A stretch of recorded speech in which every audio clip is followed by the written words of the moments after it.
Hello, everyone. Thank you for so many of you already being here, anticipating the stream going live. Of course, it's Wyatt Claypool here. Sorry for being a couple of minutes late. I already have a super chat to read out, and I'm going to get to that one just as I'm getting in here. King Odian Old Man Milo says, for $10, thank you. The hangover the Carney liberals are going to get from this sugar high from stopping the latest trade deal will be much worse once people start to realize after all the business starts to close down. Well, and that's where I think that they already are in danger a little bit. It's just danger that they aren't aware of yet, as you were kind of saying, that they don't realize the hangover they're going to have after the sugar high. There's going to be some Canadians who flock to the liberals to say how much they love them for all this. At the same time, you have business liberals, which I would suspect are about like a third of the liberal base. If the stock market starts slipping and Canadian businesses start failing, they're not going to say elbows up, yeah, let's fight back against Trump. Who gives a crap that we're all basically we're all basically broke. It's okay. We can put up with it because as long as we're making Trump mad, then it's okay. I don't think I think that is going to eventually hit Mark Carney hard, even though this latest fight with Donald Trump is no doubt going to be helping him out a bit. Stu Stuo Stuo Mason it's always weird trying to sound these things out. Stuo Mason 5094 for $10 says, how much more of Mark Carney's deal excesses can we take? Canadians already got a bad deal in the last federal election. Well, and the funny thing is that we're currently fighting. We're not even at the table anymore. But like even the deal that Carney was previously negotiating and saying was a good deal would have still stuck us at 25% tariffs. And I don't think that's the floor. I don't think that Trump's administration isn't willing to go lower. Maybe they are. I think the problem that the Carney liberals have is that they're unwilling to actually put certain things on the table. So 25% on steel and aluminum is the best we could get. I'm going to get to the regular live chat in a second. I never expect super chats to be the form of how people ask questions. I just make sure I run through them, obviously, because it would be a bit of a slap in the face if you're like, here's $5 and I have a question. And I'm like, yeah. But Jessica Valuevsky, I'm just going to call her Jessica. I'm terrible at reading the last names. For 279, thank you. Is there an election actually coming? I don't think so. Now, a lot of people are speculating we're going to have an early election because Mark Carney and the Liberals, in the negotiations, this was leaked out by Jasmine Lane, as well as kind of indicated by Jameson Greer in some of his own interviews on CNBC. What they said was that they're worried by signing a deal that their polling numbers would fall by like 5%. Now, some people think that means early election. I don't. I think that they're more worried, not that their numbers are going to fall by 5% temporarily. I think they're worried that their numbers are going to fall by 5% permanently, because that's the only reason a lot of people are voting liberals, because of as Milo said earlier, it's because of the sugar high of the whole elbows up stuff. You know, that they're going to have a big hangover after this sugar high is over, but the liberals need the sugar high to continue for potentially years longer, simply because that's the only reason people actually that's the only reason people actually like them, is just because of the anti-Trump stuff. And it says Red Sector 7 says Canada walked away after Lutnick stepped in the last hour with completely unrealistic demands. Greer and Carney already had a deal worked out, except the New York Times says that it was actually Carney who stepped in, and it's not even that it's actually Carney. I think what it is, it's everyone still negotiating at the very end. Both sides are trying to make deals at the very end, and each side might be getting triggered by the other one to ask for more stuff. You ask for more stuff, in exchange for this, but if you want that thing, then you're going to have to give me this. And the whole point is that both sides kept asking for more things up until the last second.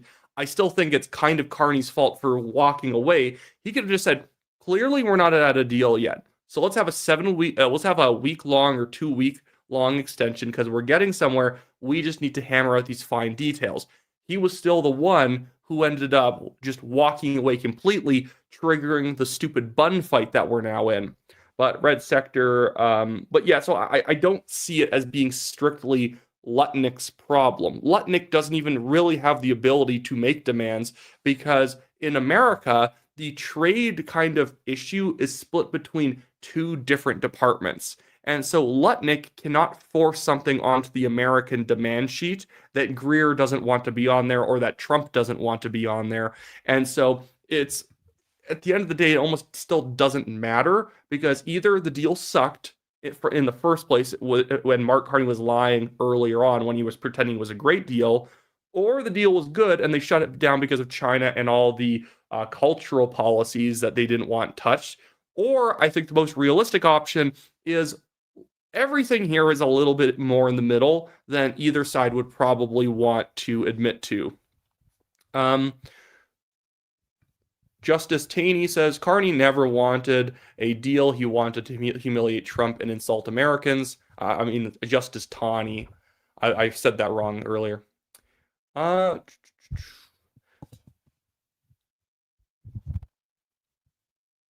Odie says, I can't stand how much water the legacy media is carrying. The legacy media is in constant amnesia. You're right, because I loved how right after Mark Carney walked away, they're like, good on him because the deal sucked. I'm like, they never forced Carney to sit down and say, what were you guys saying was so good about the deal until you pulled out? What was excellent about it and what changed? Because I would say the thing that he seems to be looking over, the 25% aluminum and steel tariffs, that was the bad part. That's what makes the deal very mixed. 7% autos, I can accept that. We can work with that. We can give some, I don't want to make it subsidies. Liberals would probably do subsidies. I would make it a tax break for the auto sector to make up for that 7% export subsidy. Every car that you sell into the US where you have that 7% export tax on your vehicle, we will give you a credit to be able to save that money on your taxes in Canada. We could do that. Now, it's a little more difficult with steel and aluminum when it's 25%. That's really high. That's where I think certain things should be on the table, like ripping up the China deal, saying, okay, no Chinese EVs are in our economy. Now, take the aluminum and steel and bring it down to 13%, or something like that, where we could conceivably make up for that loss. Hey, if steel's still too high, maybe we can just use it to build more cars, and then we can import those cars with a lower tariff than if we were just sending raw steel and aluminum across the border.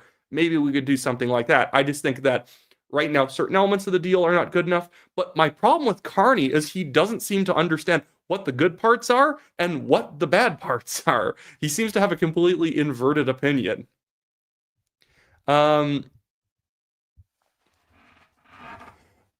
Wise Kyle 0800 says New York Times got to look at the proposed deal: 7% tariffs on auto, 0 on wood, and 10% steel and aluminum. I think if the 10% on steel aluminum is right, and this is why we need the full deal, I've seen it quoted, and it's probably just because of unreliable narrators, not liars, but just people who don't someone says something to them and gets misinterpreted. I've heard 7 across the board. I've heard 7 on autos, 25 on steel and aluminum. I've heard the 10 on steel and aluminum as well. And then if you hit a certain quota, then it jumps up to 25. But I think the consistent thing we have heard is 0 on soft wood, which makes David Eby a complete sputtering moron. You don't have an auto sector. I don't think that BC has an auto sector. I'm going to correct myself. I'm not sure if they do. They definitely aren't really in steel and aluminum. Dude, why are you wanting the deal scuttled? David, it would have benefited you. Let's say you're not thinking of the full scope of the country, but you think you would say, I'm satisfied with this deal, but I'm not going to take it because I know it's bad for Ontario. He's just acting like it was bad for British Columbia, when British Columbia, in a certain sense, would get off completely scot-free based on that deal. Sorry, I'm going to try and catch up as I go. I'll obviously always take the super chats because, again, you can't ignore them. But I always like to try and get to main chat as well because I don't want anyone to feel like you have to contribute to the channel or you're like, no question for you. Like I'm the question Nazi here. Uh, Sima Down says for $5. Ahoy, watching from Boomerville, Nova Scotia. God help us. And the thing is this, I know people that immediately reminds me of the OAS thing the conservatives did in Chicoutimi Le Fjord. I think that the way that you win provinces or ridings back that have a higher senior population, because I bet a lot of you are over the age of 60. You probably would also attest to me. OAS doesn't make you a conservative, clearly not. If you were an OAS focused voter, you'd be voting liberal. If you want to get people to vote conservative in these provinces or ridings with a higher overall older population, just a higher average age, it's the same thing that you do everywhere else: taxes, family values, cutting immigration more, basically societal stability. That's what anyone wants who would ever consider voting conservative. But sometimes conservatives think like, well, let's stick our fishing line over in the pool that the liberals are fishing in. And it's like, you're never going to have a bite, because the thing is that people who want to vote liberal have a specific set of issues that interest them. The people who want to vote conservative have another set of views that interest them. Now, there's some crossover people, but it's so dumb to be trying to chase liberal OAS voters when you should be going after free market conservatives, social conservatives, cultural conservatives. People want to restrict immigration, deport welfare cheats, stuff like that. Go for those voters. Stop trying to chase these voters who are obviously always going to get outbid. You're always going to get outbid for by the liberals.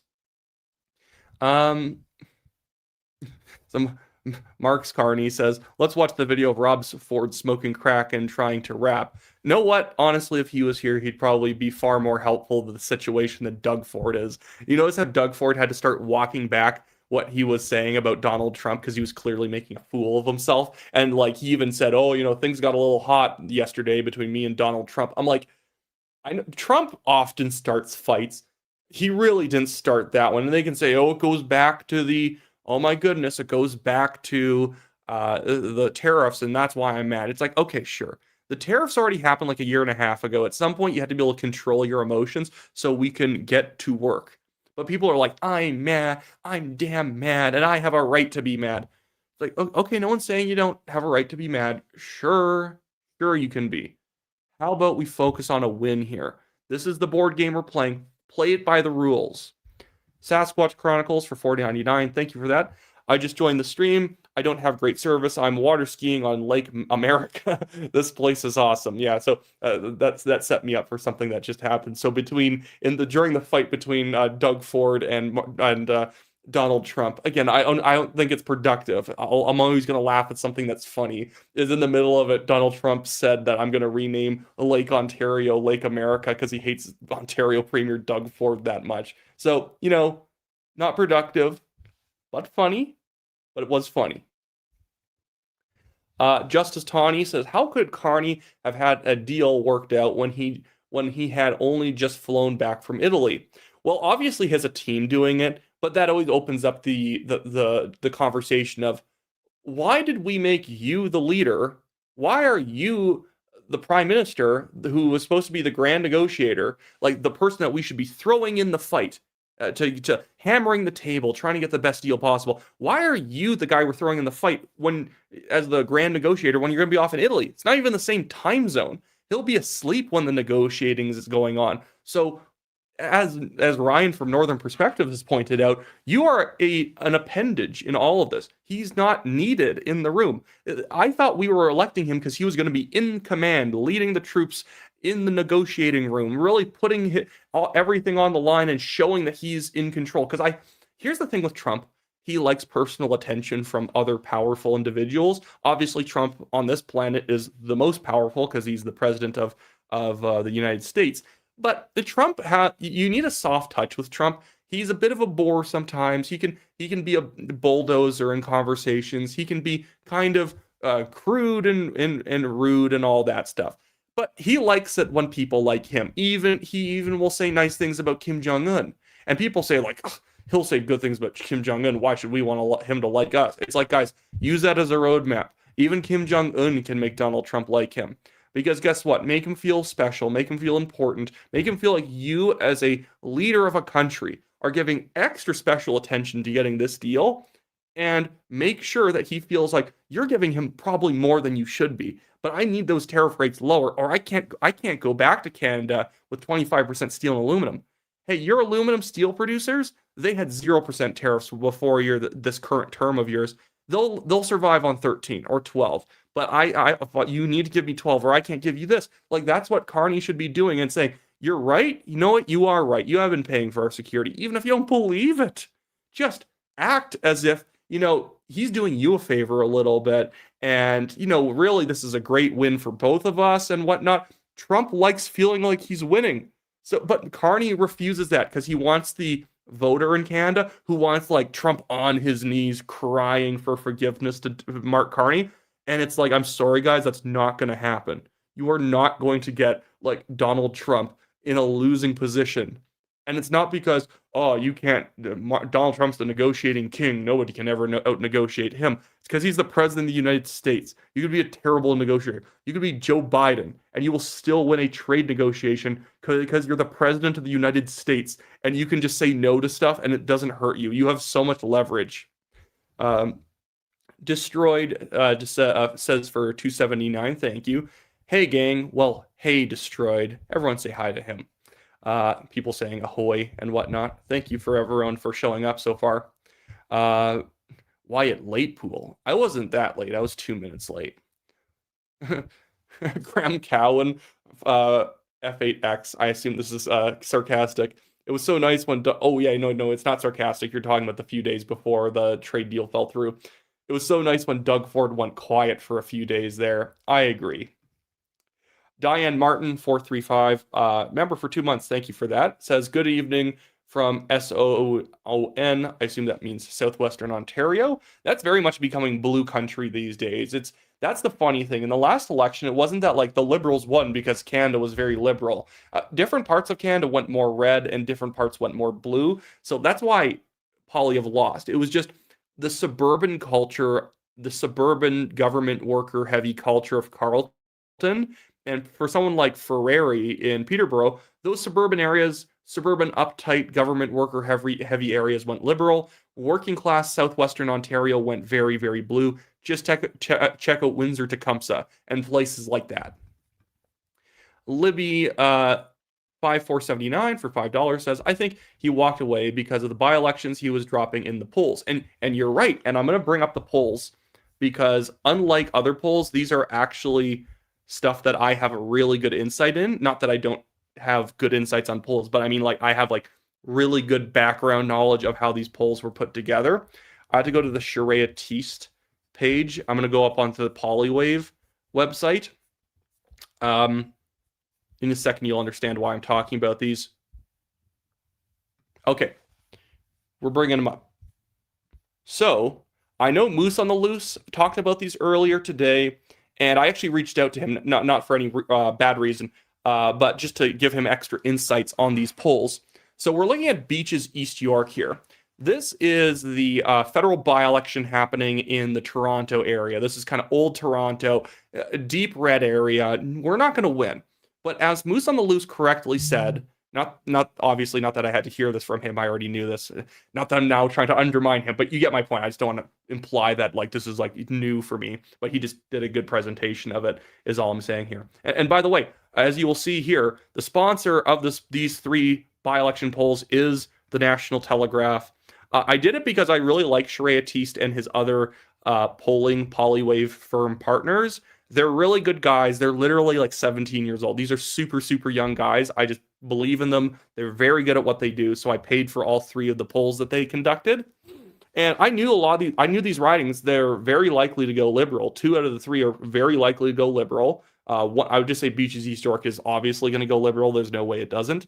Chicoutimi-Le Fjord is going to be a knife fight between the Bloc Québécois and the Liberals. That was an incumbent Conservative riding, but Richard Martel leaving just basically made it so that the Conservatives had no chance.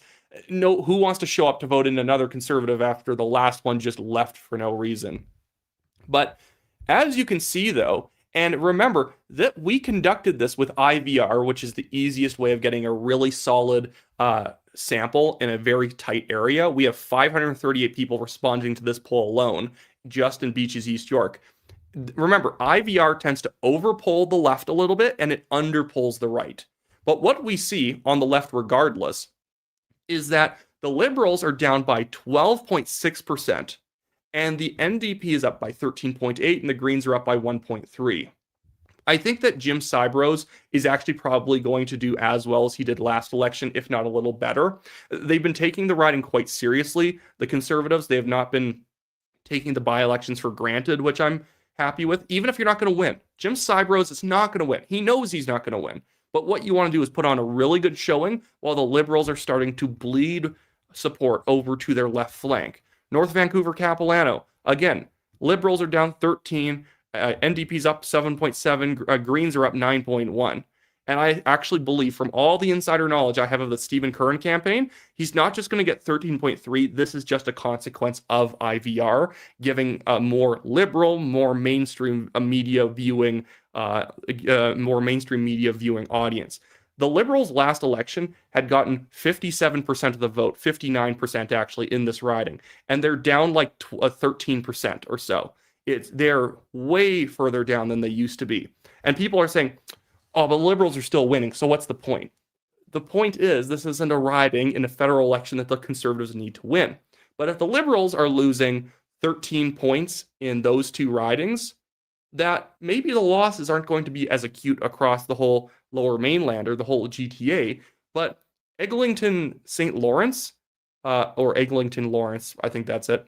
Some of those ridings were within a few hundred votes. They were within 1% of the vote. And if the Liberals are losing 13 in Beaches East York, they don't have to lose a lot to the NDP or the Greens in some of these other areas for the Conservatives simply maintaining its vote from last election to walk up the middle and win the riding.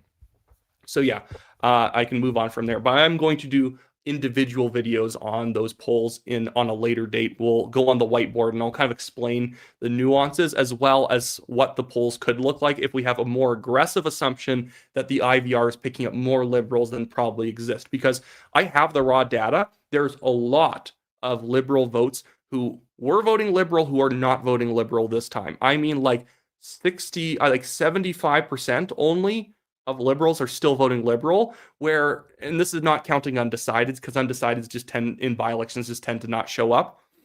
Conservatives are holding on to like 95% of their vote. There are no Conservatives, to my knowledge, other than one who was voted conservative last time, is going back to the NDP like they probably were in the 21 election. Conservatives, if they're voting, are either undecided or still voting Conservative, which probably means they're all voting Conservative and they just didn't want to say who they're voting for this time.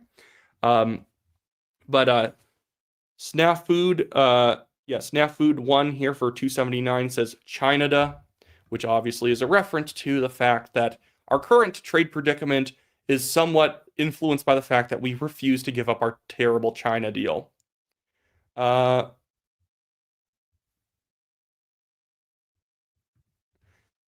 Robert Bannon here says, is someone saying there was some proof Howard Lutnick tanked it? Now, there's not proof. There's evidence that he would have been involved and even been a slightly disruptive bulldog in the negotiations, but that's just kind of Howard Lutnick. There's no specific evidence that he said anything that actually derailed stuff. And at the end of the day, I would always say, I'm not trying to arbitrarily blame Carney, but he's the one who walked away from the table. He could have used other cards. Hey, you guys want to make last minute changes, even though both of them sounded like they're making last minute changes, or both are just lying and Carney just walked away despite no last minute changes happening. Carney's still the one who walked away instead of saying, hey, all these last minute changes probably mean that we need to have another week to talk. How about we extend it one more week? How about we do that? Unless you guys do this again at the very last minute, then we'll maybe need another week. Carney could do that and he wouldn't look like the bad guy in front of Americans. In front of Americans, and you have to consider what the other side's people think. They see Mark Carney as not having gotten exactly what he wanted last second and completely walked away as the country with less leverage, and then getting into a bun fight with Donald Trump, with Doug Ford saying, you can kiss my butt and all this stuff, and taking big swings at him and threatening to turn the power off to 1.5 million Americans over the border, which is kind of a problem. That could kind of be considered a bit of a war crime. Now I'm being a little hyperbolic, but you can't just shut off the power to 1.5 million people. There's hospitals there who might need it. But yeah. Yeah, not enough toys 1364 says, I think I saw Navarro say that he wanted more, but they were okay with what Greer came up with. And that's what I had seen too, which made it, they never felt like there was ever, we never really got any idea that the Americans were dissatisfied with how things were really going. They seemed pretty happy with the deal. For some reason, Carney's people sounded happy with the deal. I played the clip the other day where Vashi Capellos on CTV News was saying, the Carney liberals were saying this was a great deal up until like an hour ago when the deal fell through. That feels a little odd. Like, really, you guys were satisfied with 20% tariffs on steel and aluminum? And then when he had to cite what was wrong with it, he's like, our language and cultural like sovereignty. It's like, oh, Bill C11 and C18 matter that much to you? It was just on Ezra Levant's show today that Ambassador Pete Hoekstra said, like, we don't care. You guys can keep any policies you want. We just don't want to pay any taxes. We just don't want to have any of our companies hindered in their ability to operate in the market because of that. If you guys want French language packaging and whatnot, sure. You have to pay for that, though, because that's an imposition on our market that we've never asked you to do. We don't ask you to put Spanish on things coming from the Canadian side to the American side. Uh, Sean Stevenson 9929 says, "Can we get Pierre a new suit, please? I do think he still needs to wear more collar. That is something I will always stand by, and Sean is with me on that jihad." Vrinder Sidhu for 8420 says, for $5, like a wise man named Brian Mulrooney said, more deal is better than no deal is better than a bad deal. Carolina Mark Mulrooney for prime minister. I don't agree with them for being prime minister. I know no deal is better than a bad deal, but the problem is, and this is a great point, it's not that none of us have thought of it, he just put it in a very good way. Chris Baker on Baked on Things made a really good point that you had a year and a half. If you wanted to push for a deal and say, I don't like that, let's go back to the drawing board, this sucks, I'm walking out, we'll come back next week and think of something else. Mark Carney could have taken a lot more kicks at the can. He could have been laying out a far more intricate trade strategy over the last year and a half, taken far more opportunities to try and get to a deal over this time. And so far, we've tried twice, basically. We never really tried in July 2025. We kind of tried in October. And then we tried now in a desperate rush to beat a deadline that we apparently don't care about at the end of the day. Like, why have we been wasting this much time engaging in inane talks with other countries to say how, hey, yo, we should trade more with Benin. We should trade more with Indonesia. Why were we wasting time with that? Carney flew out to those countries to sign trade agreements that are not binding, that require nothing to happen anytime soon. And we celebrate that at the same time. He flies to Italy during the American talks, despite the fact that he showed up in person for negotiations with Indonesia. Is Indonesia a more important partner? Like, come on. Barking Up the Right Tree just joined as a YouTube member. Well, thank you for that. That's really helpful for helping sustain the YouTube channel. Someone says hi from Regina. Fantastic. Yeah, and the DA confirms any auto sector in BC is tiny and niche. I assume it's probably more like luxury vehicles or kind of luxury car parts and stuff like that. No heavy industrial manufacturing. People are saying EB's a fool. Absolutely. I'm going to try and start catching up a little bit more here. Vince of New Scotland for $10. Thank you, Vince. What do you think the chances are that Carney backtracks in a couple months to get back to the table and make a deal? Honestly, I think it's more likely he's going to backtrack in like a week or two here. Because really, although people keep saying, well, 50% tariffs on 5% more goods is really not that big of a deal. And it's like, okay, yeah, but we have not that big of a deal being layered on top of things that were kind of a big deal or a really big deal. It all adds up and it makes our economy more and more weak over time. And I think it's going to be the business guys, the investors who are going to approach Carney and say, hey, you've had your fun. You've had your elbows up moment. Now get a flipping deal before I like throw you off a building, before we throw you off the CN Tower. Please sign something. Not a bad deal, but sign a good deal or at least a decent deal in the next month. Because the problem is he can keep saying, I don't want to sign a bad deal. I only want to sign good deals. Then try and sign a good deal. Stop like desperately throwing together a crap deal at the last second before a deadline and then not liking it and then pulling out after he was previously saying he did like it. All his negotiators and spokespeople before he pulled out were saying it was great. So what were the great parts and what were the bad parts? That's what he still won't say, and that's why he doesn't want the official text of the deal out.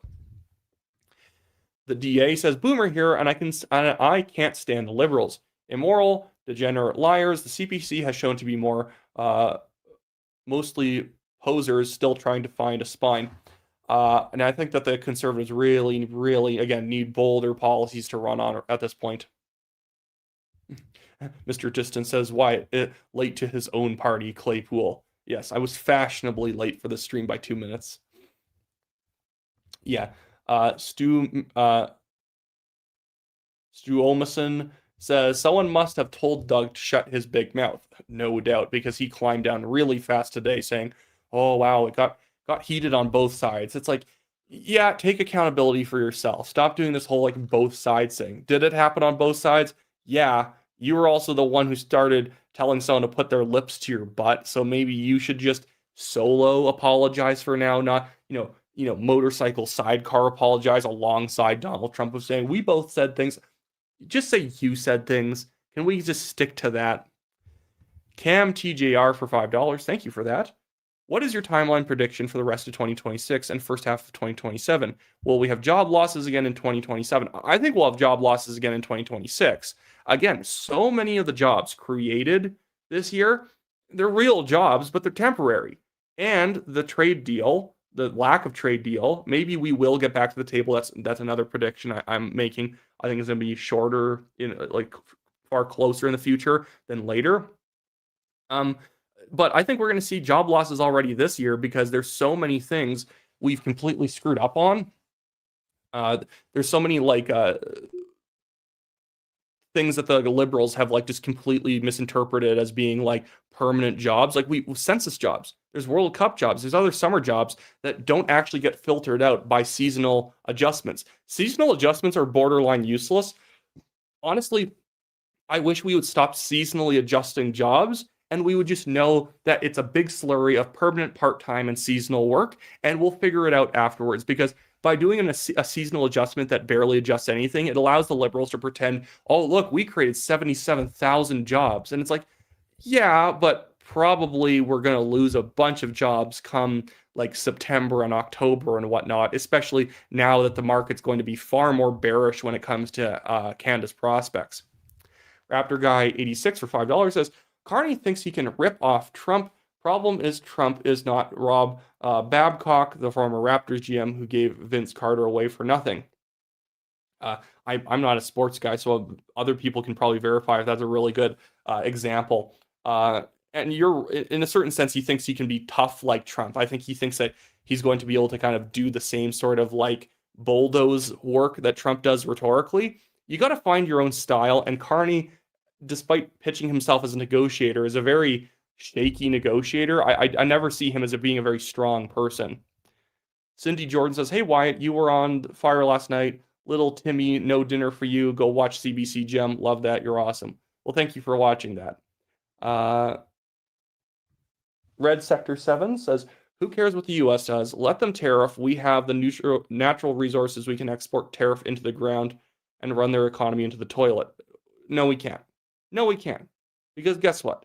The United States has more export opportunities than we do. We cannot replace them as quickly as they can replace us. Mark Warner made this point the other day. He is a bright spot in all this. He is that trade expert who was on the CBC talking about Canada's actual strengths. We have limited leverage here.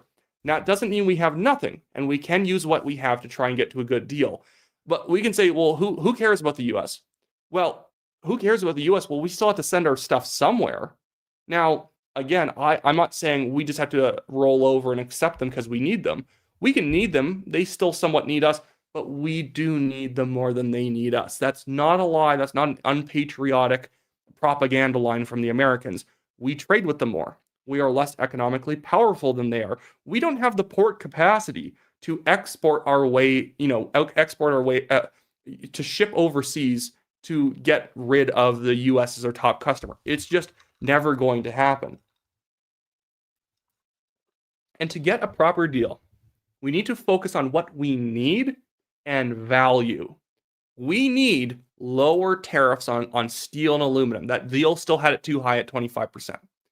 We had to figure out what we're willing to give up in order to get the most value from those concessions. And that's why Carney's such an idiot. We gave a bunch of concessions away for nothing when we could have put forward, hey, I'll rip up the China deal.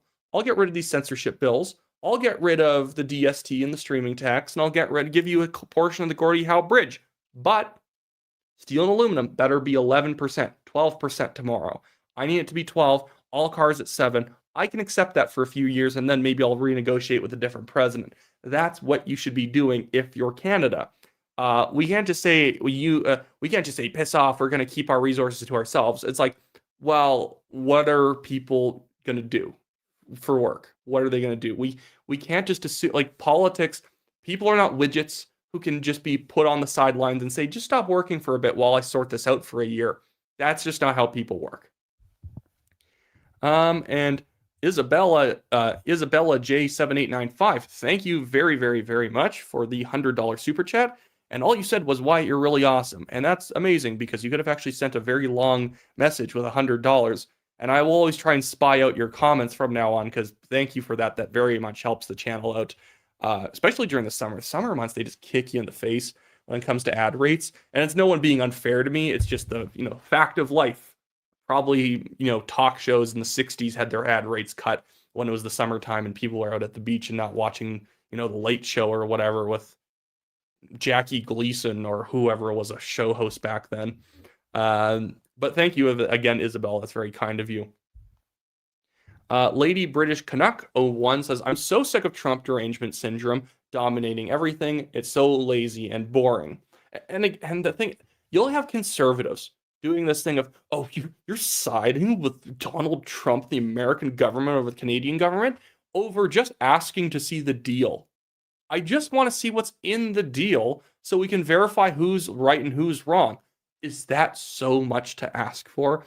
Harrison Faulkner is doing this now, and he got into a fight with Mario Zelaya, where I think, frankly, Mario Zelaya was just entirely right, because there was a story that came out where Trump had basically said, when asked by CNN, hey, did you make last-minute changes? He never said yes. He says, well, that sounds like me.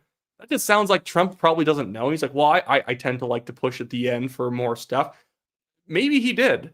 But the thing is that the New York Times has reported that Carney threatened to take away the Keystone XL pipeline at the last minute unless he got something extra. So at the very least, it sounds like both were doing the exact same thing, but Carney was still the one who picked up his stuff and walked home, which means that he was the one who cut off the line. Now, maybe it's a negotiating tactic, but he's done this a few times and it's never gone anywhere. 420 hitter for $5 says, hey, I enjoy your polling breakdowns and opinions. Have you considered using a green screen while out of town to keep the studio look? No, because maybe I've just never used a green screen. I'm going to be really honest, so I'd be a bit nervous about like how to set it up and making it look good. What I might do for the polling breakdowns, and I just need to be less lazy about this. Like, let's say when I go back to Victoria, when I'm working for Dallas Brody at the BC legislature, I should bring like a somewhat big, or I'll buy it there.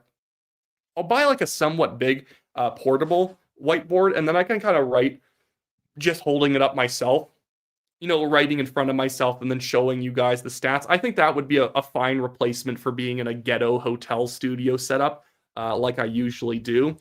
It's always hard. You always have to find hotels that have good Wi-Fi. Some just have a flickery Wi-Fi, and you'll sometimes notice with those episodes, my video stalls out, or there's just the quality of the video just switches to just garbage quality for a little bit, and it's always kind of annoying. Medical says, I watch Wyatt for the lols. I wonder if it was because I don't know what that means. Maybe the person previously was saying they don't like me and they just like watching me for the laughs. Who knows? Or maybe they like watching me for the laughs because maybe I'm funny. I don't know.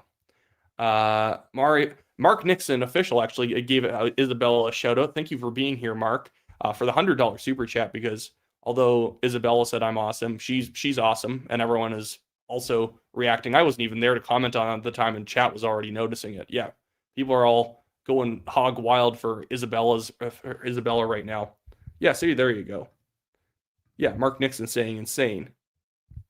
Yeah, Mark Nixon in the house. Thanks for swinging by, Mark. Yeah, Mark's here to support me. Good. I have an entourage.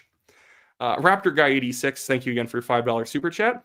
After Ford told Trump to kiss his rear, Trump should have said, "You mean like you do to Mark Dougie?" Uh, I kind of like Trump's response. Again, I'm not trying to take sides and like who's dunking on the person better and does that mean they're more right? The whole thing's childish. It's a stupid bun fight. Uh, I liked his Rob Ford thing that he's less charismatic and less intelligent, less charismatic than the late great Rob Ford because hey, I don't like the tariff thing. Fact check true though. Rob Ford is far better. And then I like some of the people posting the photo of Rob Ford taking a photo with Donald Trump back in 2016.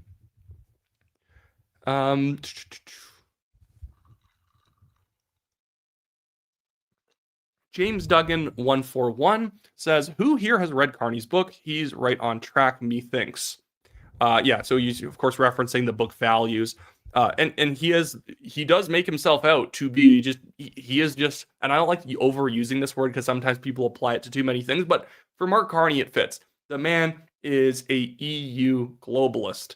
He doesn't like the United States.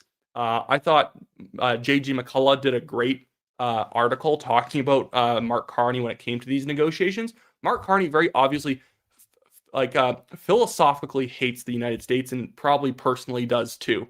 That is why he's willing to basically engage in really stupid negotiating tactics against the United States here, because he simply wants to basically create bad headlines for the United States.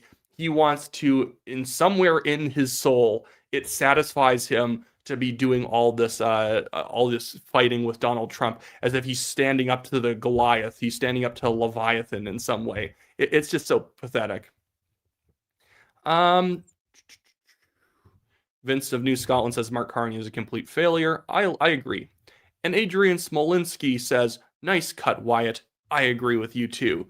I always just get a different person to cut my hair every time I go and cut my hair. I always go to a stylist instead of a barber because I always find barbers don't cut my hair properly. But yeah, it's good. I always get like a business cut in some way, and then I always tell them I want it to last like 2 months at least because I don't like taking my hair cut often. I know some people do need to get their hair cut often, just the way their hair grows. My hair grows if you cut it short enough. It takes 2 months, 2.5 months before it actually starts getting a bit out of hand. Daniel Levesque 589 says, "So why can't you answer my question?" Was that something previous? Am I missing him saying something? Why are you? Is he arguing with somebody in chat and I'm just not picking up on this? Did I miss him in some way? I don't feel like I did. Did I miss this one? Raptor Guy 86 says, "My new name for Doug Ford is Druggy Fatso." I like that one. That one's funny. My friend Daniel Boardman had the name for him of Fat Trudeau, which I always liked. Karen Law 43 for $13.99. Some of these old ones somehow I missed, so I have to go back. $13.99. Thank you, Karen. She's saying here, "Did you see Jasmine's video tonight? The U.S. has moved on and won't be making a deal with Canada, and realized Carney never intended to make a deal and wants to bring us closer to China and the EU. And too bad for Mark Carney. He can't literally physically make us closer to those places because that's the only way he could replace the United States." Someone made a funny AI image of the world map that Mark Carney seems to think exists, where Canada's like right on top of the EU and America's like really far away, and we can just replace them if we want.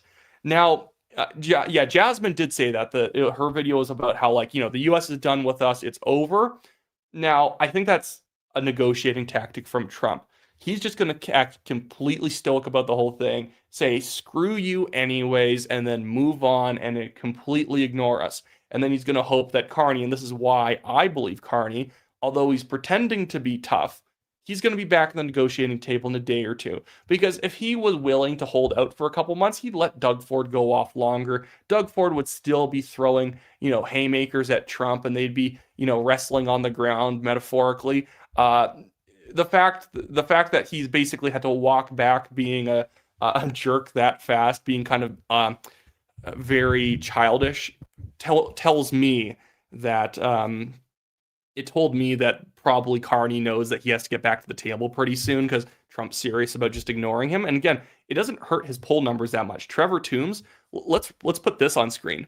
Trevor Toombs, who actually was my overseeing professor for my master's degree research paper, Trevor Toombs here posted this graphic, and he says, where do Canadian retaliatory tariffs land? Based on all affected products on September 8th, including pre-existing tariffs, here's the value of export times tariff rates as share of each state's GDP.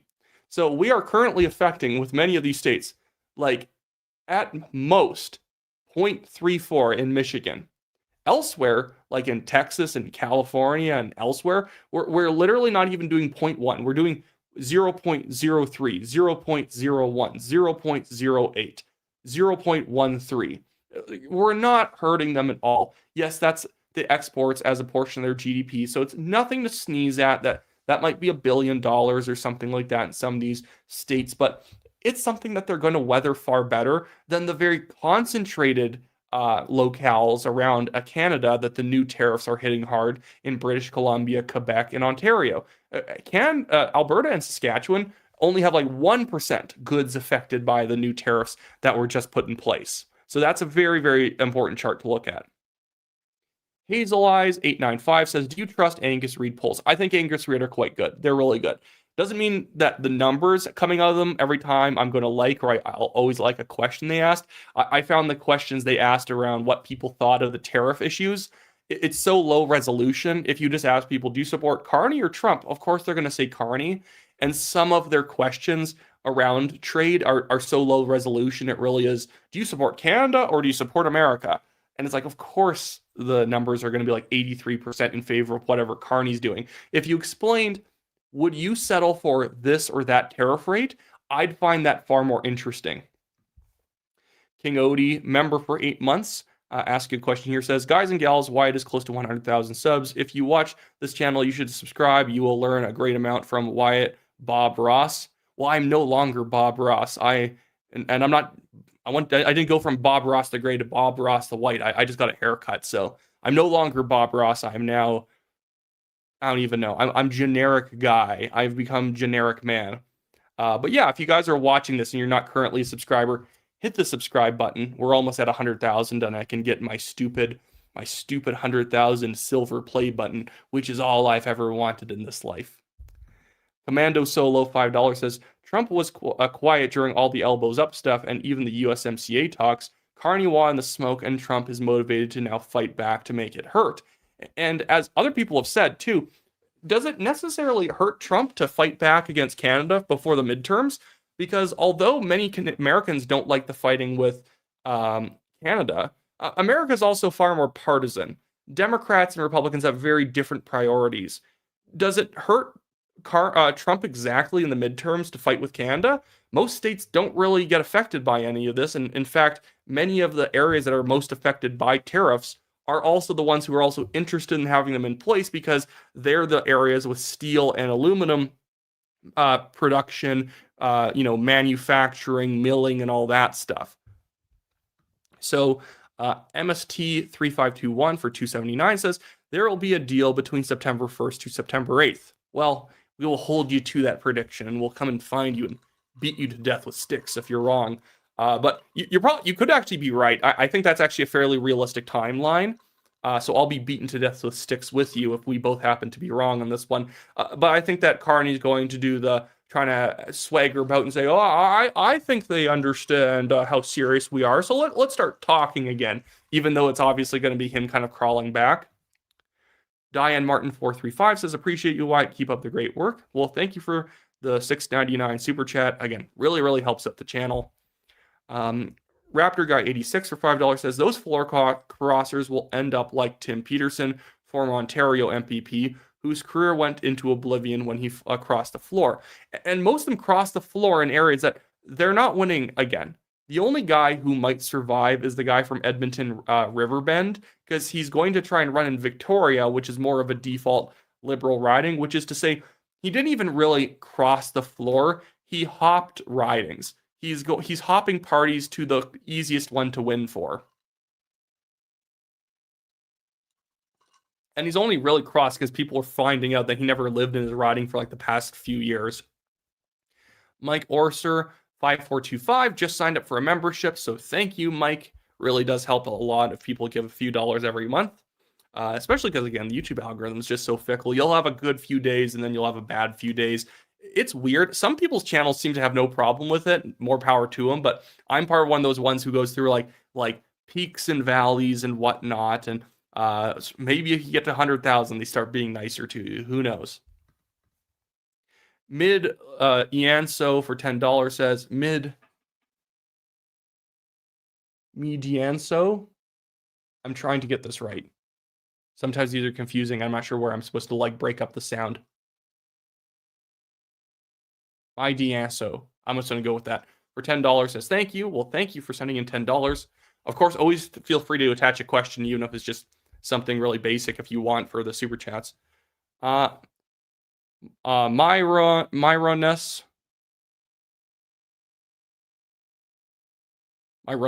228 for $5 says Carney is the worst economist the world has ever seen. He is the reason Canadians are losing jobs. And he was only good at the Bank of Canada because he followed what Jim Flaherty and Stephen Harper said.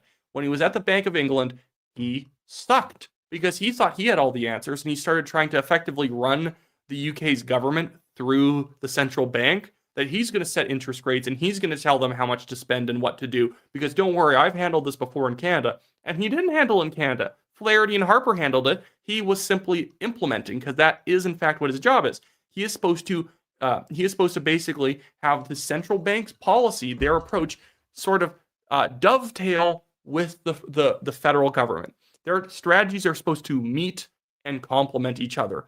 But Parliament, the Prime Minister's office, is supposed to be the one driving the decision making. But Carney basically kind of like faked his way into getting the UK government to follow his lead, and he had no clue what he's doing. And so, unlike what he did in Canada, which was basically keep interest rates steady, sort of, gradually push more money into the economy to make sure that we kept moving, but not too much. In the UK, he farted money into the economy, and it was a disaster. Dish 1-2 for $10, or dash 1-2. I don't know why I said dish. For $10. Thank you, dash 1-2. Says, this year was my last hope for Canada. I escaped communist Poland with my parents in the 80s. Now I'm going back because Canada has become somehow worse than communist Poland in the 80s. It's sad. Well, in a certain sense, I can't blame you for that one, especially if you're already from Poland and you can reintegrate out there. The thing that is frustrating with many voters in Canada is it's like, do you care about the substance of the thing, or do you just care what that thing states that it is? Because Carney states he's a hero for Canada, he's fighting for us and all this, but they don't look at the substance of what he is doing, which is the opposite of fighting for Canada. He is basically selling Canada out for his political career, but pretending that he's fighting. I guess he is. He's fighting Trump and using Canada as a shield during the fighting. Simma down says for $5, instead of an extension to work out deal, we all get an abrupt departure and declaration of war. It's all spin and narrative. Trudeau 2.0 sick people. And you're right. That's kind of what I've been saying as well, of course, is that like we didn't just push for an extension and fight harder. I'm fine with even more aggressive rhetoric. That's fine. Play hardball. Play the friendly guy or play hardball. Pick something, but pick it and stick to it. But like, what does it help to cut the negotiations off? If you're gonna do this kind of, backroom negotiating kind of like, I tricked you type maneuvers, I'm gonna, they give you something you don't like and you just get up and walk out of the room, no explanation, and you act hard to get. Like Chris Baker said, try this last year. Try this in the summer of 2025. You don't start pulling out your unique negotiating tactics this late. A year and a half later, we're going to get up and act hard to get. I'm sorry, it's hard to get flipping jobs. So can we get the deal done? Again, I'm not saying sign anything. I'm saying sign something good and stop drawing red lines around stuff that we should totally be willing to burn, and stop making concessions for nothing. It's so dumb. $20 from Myron. I lost my job in October of last year, still looking for a new one. The market is dystopian right now. Well, thank you for $20. Then, if you're looking for a job, I'd almost say, like, if it's ever difficult to give super chat money, don't, if that's a problem. But the thing is too, if you're in Ontario or any of the manufacturing hubs and you worked a manufacturing job, this has been devastating. And the fact that there are so many people who don't seem to realize their own neighbors lost jobs and they're still elbows up. It's like, have you seen all of the mill closures in BC? Have you seen the factories closing in Southwest Ontario and in Quebec? Please get a clue. Go to the Clue store and buy one, because you need to realize that Hollywood politics, where we think everything's going to end up with Carney giving a big speech outside of Parliament and everyone's going to be like, yeah, and Trump's going to be like, I can't believe they've rallied around their flag and believed in themselves. I guess I have to give them everything. It's not going to happen that way. It's just not how it works. I am a conservative boomer. Trish here says, are the jobs being created close in wages or less? And you're right. Are the jobs that we are creating the same wages as the ones that we're losing, or are they less? Because with a lot of the jobs that are being created, they're part-time. Yes, the Carney Liberals, to give them slight credit on something, they are reducing the public service in some ways. Now, they've increased it in others because of things like the census, although that's kind of you have to do it sort of a situation, although they shouldn't pretend that they invented those jobs. Like, those jobs only appeared because of Carney. They would have appeared under Poilievre, under Trudeau, under myself if you made me prime minister, because the census has to be done. But yeah, the new jobs being created, I really doubt are better than the ones that we lost, because if a bunch of jobs get lost from the economy, you're not going to bring a job back with a higher wage. You're going to be a little more pessimistic and probably start some of these jobs at lower wages, if not at best the same wages before. I McLeod 8104 gifted 5 National Telegraph Wyatt Claypool memberships. I'm not sure how that works. Are people like able to like get the memberships for other people, or they like buy them ahead or something like that? I think that might be how it works. Something to that effect. But thank you for that, McLeod. King Odie for $5 says, Mark Warner, the GOAT next to Poilievre. Pierre Poilievre, CBC should hire him as their U.S. relations trade expert lawyer. I do like Chevrolet Majumdar, though, so I would say they almost should like tag team it. Then King Odie goes on to say, I really enjoy watching him on the CBC. Oh, he's fantastic. I really like that guy. We should almost watch clips of him while we're on the show, but I did have Jessica before we go on. She mentioned that we should watch this new video from Mario. I will be linking it, though, because I'm not trying to steal views. Like, if you can go and like and share his post, because I think it's very important. Louise Gowanlock 7316 has gifted 10 the National Telegraph Wyatt Claypool memberships. Thank you for that, Louise. That's very, very kind of you. Lupin and Ed Chat. Lupin, I'm just going to call him Lupin. I'm not sure if you're making a Lupin the Third reference. But Lupin for $6.99 says, hey, Wyatt, what are your thoughts on the seemingly unified mobilization of formal institutions in support of the Liberals over the last year? Thanks. Are you talking about, like, I assume that what you're talking about is like the media, institutes, lots of even conservative seemingly types of like outlets and whatnot, and thinkers. They're all kind of mobilizing behind kind of like elbows up. We have to be nationalistic for Canada. Part of it, I do think, is that I think that people are genuinely taken by the nationalistic rhetoric that we want to fight for Canada, and that means we have to resist America. And some of these guys have just always been like this. They've always been secretly anti-American. I think what Carney has done is tapped into something that is in the back of a lot of Canadians' minds, that they are resentful and jealous or just hateful towards America. And whatever politician promises them basically a free ride on a great excuse to hate America, they will go for it. And Trump hasn't helped himself. The tariffs have not helped. But Carney is creating a lot of damage by leaning into that sort of feeling in the country. I find it's very underhanded, very disgusting of him what he's doing. And I think that, yeah, especially with the news media, the way that they make excuses for Mark Carney, the more extreme lack of balance that I see on the panels where everyone is seemingly a liberal, it's been wild. And the fact that that people don't even notice it just demonstrates how much people want to be propagandized. They just want the Canadian nationalistic sludge. And again, they don't care about the substance of the thing. They just care about what that thing claims to be. So Carney is a nationalist and they're happy, and he's elbows up and he fights for Canada and they're happy with that. But they don't care about the substance, about what he actually does at the negotiating table, or why the heck is he in Italy during the negotiations and he said he could get a deal. They don't care. He's just elbows up and he hates Trump. And so they don't care about the substance. VA Deck 5909 says for $6.99, thanks Wyatt for your work. I think sometimes you are so funny. Well, thank you. I try and be funny sometimes on the show, or else, life would be too boring and depressing.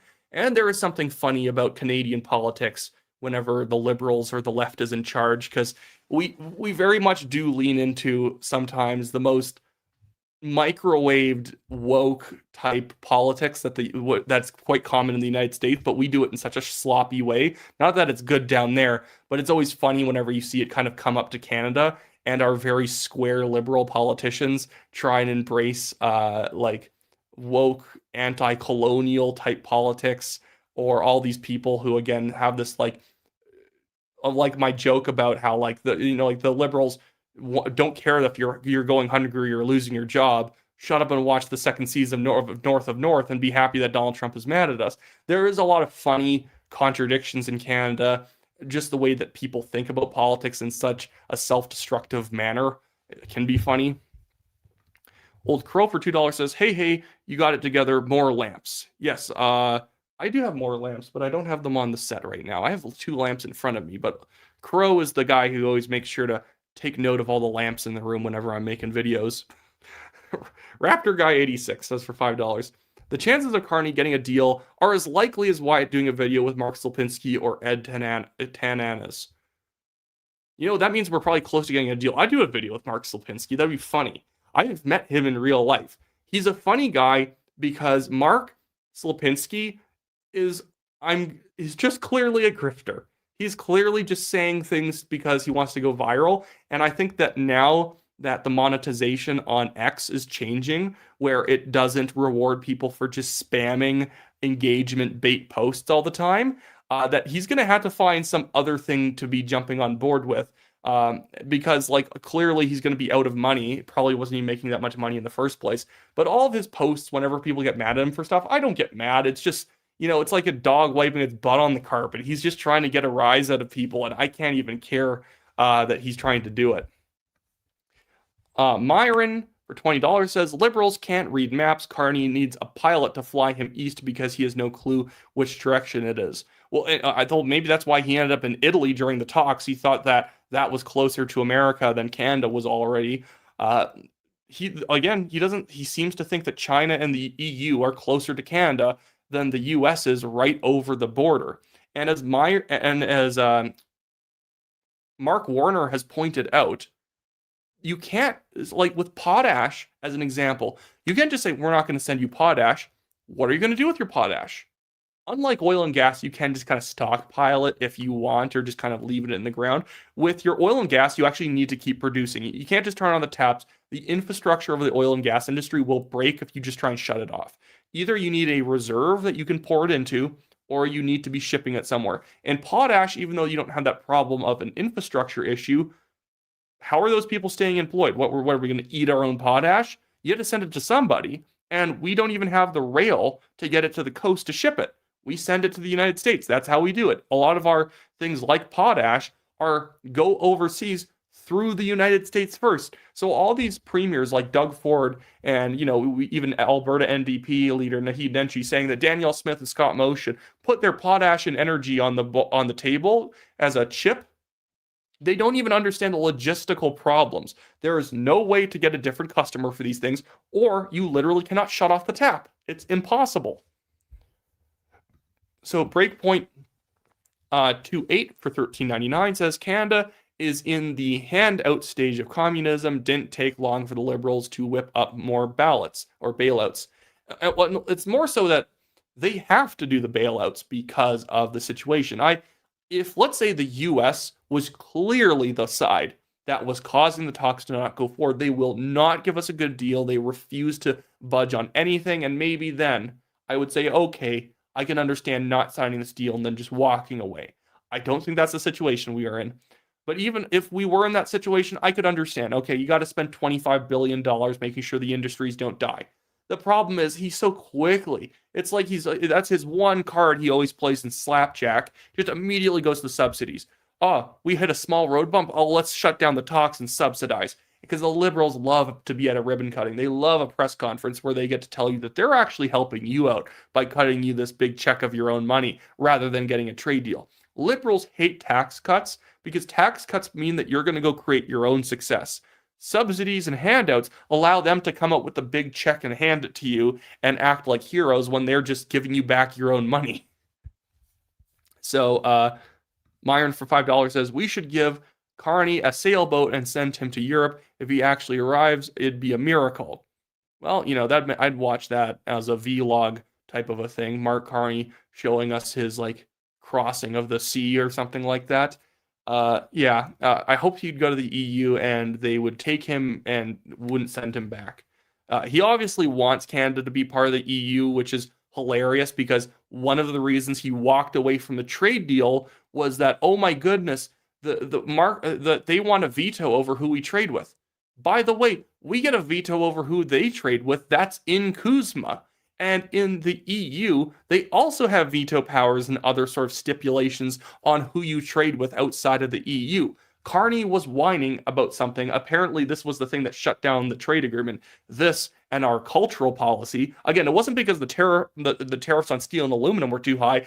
The actual problem, he thought the problem was the America trying to tell us what to do, as well as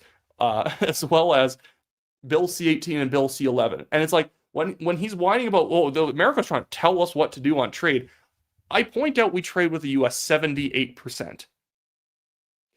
If they told us not to, I said this the other day, if they told us not to trade with Denmark, just say yes. Oh my goodness, how much do we trade with any country of the United States anyways? Who cares? I'd rather have market access with them and say to Denmark, I'm sorry, I can't trade with you until Trump's gone. They probably wouldn't care.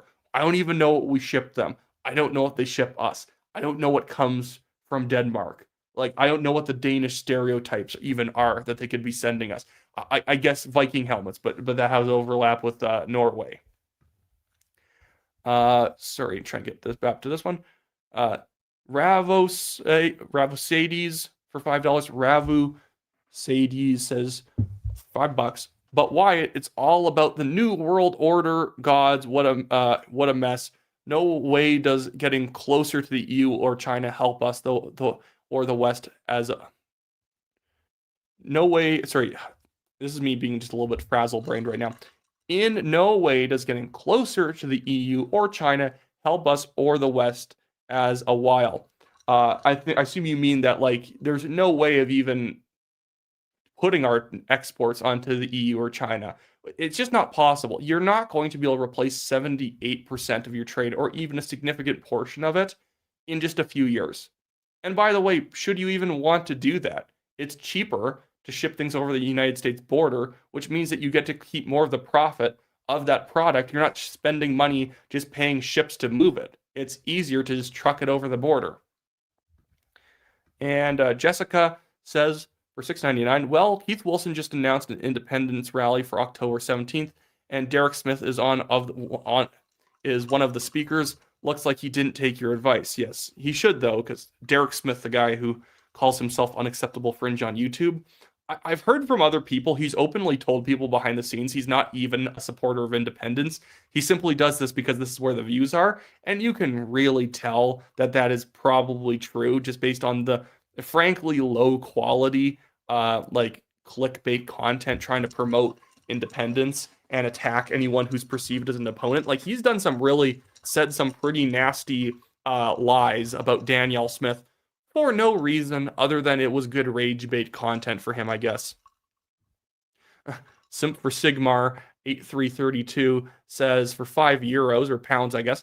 Why do Canadians hate Americans so much? As an outsider, it seems very bizarre. Is it just because the US is the bigger party?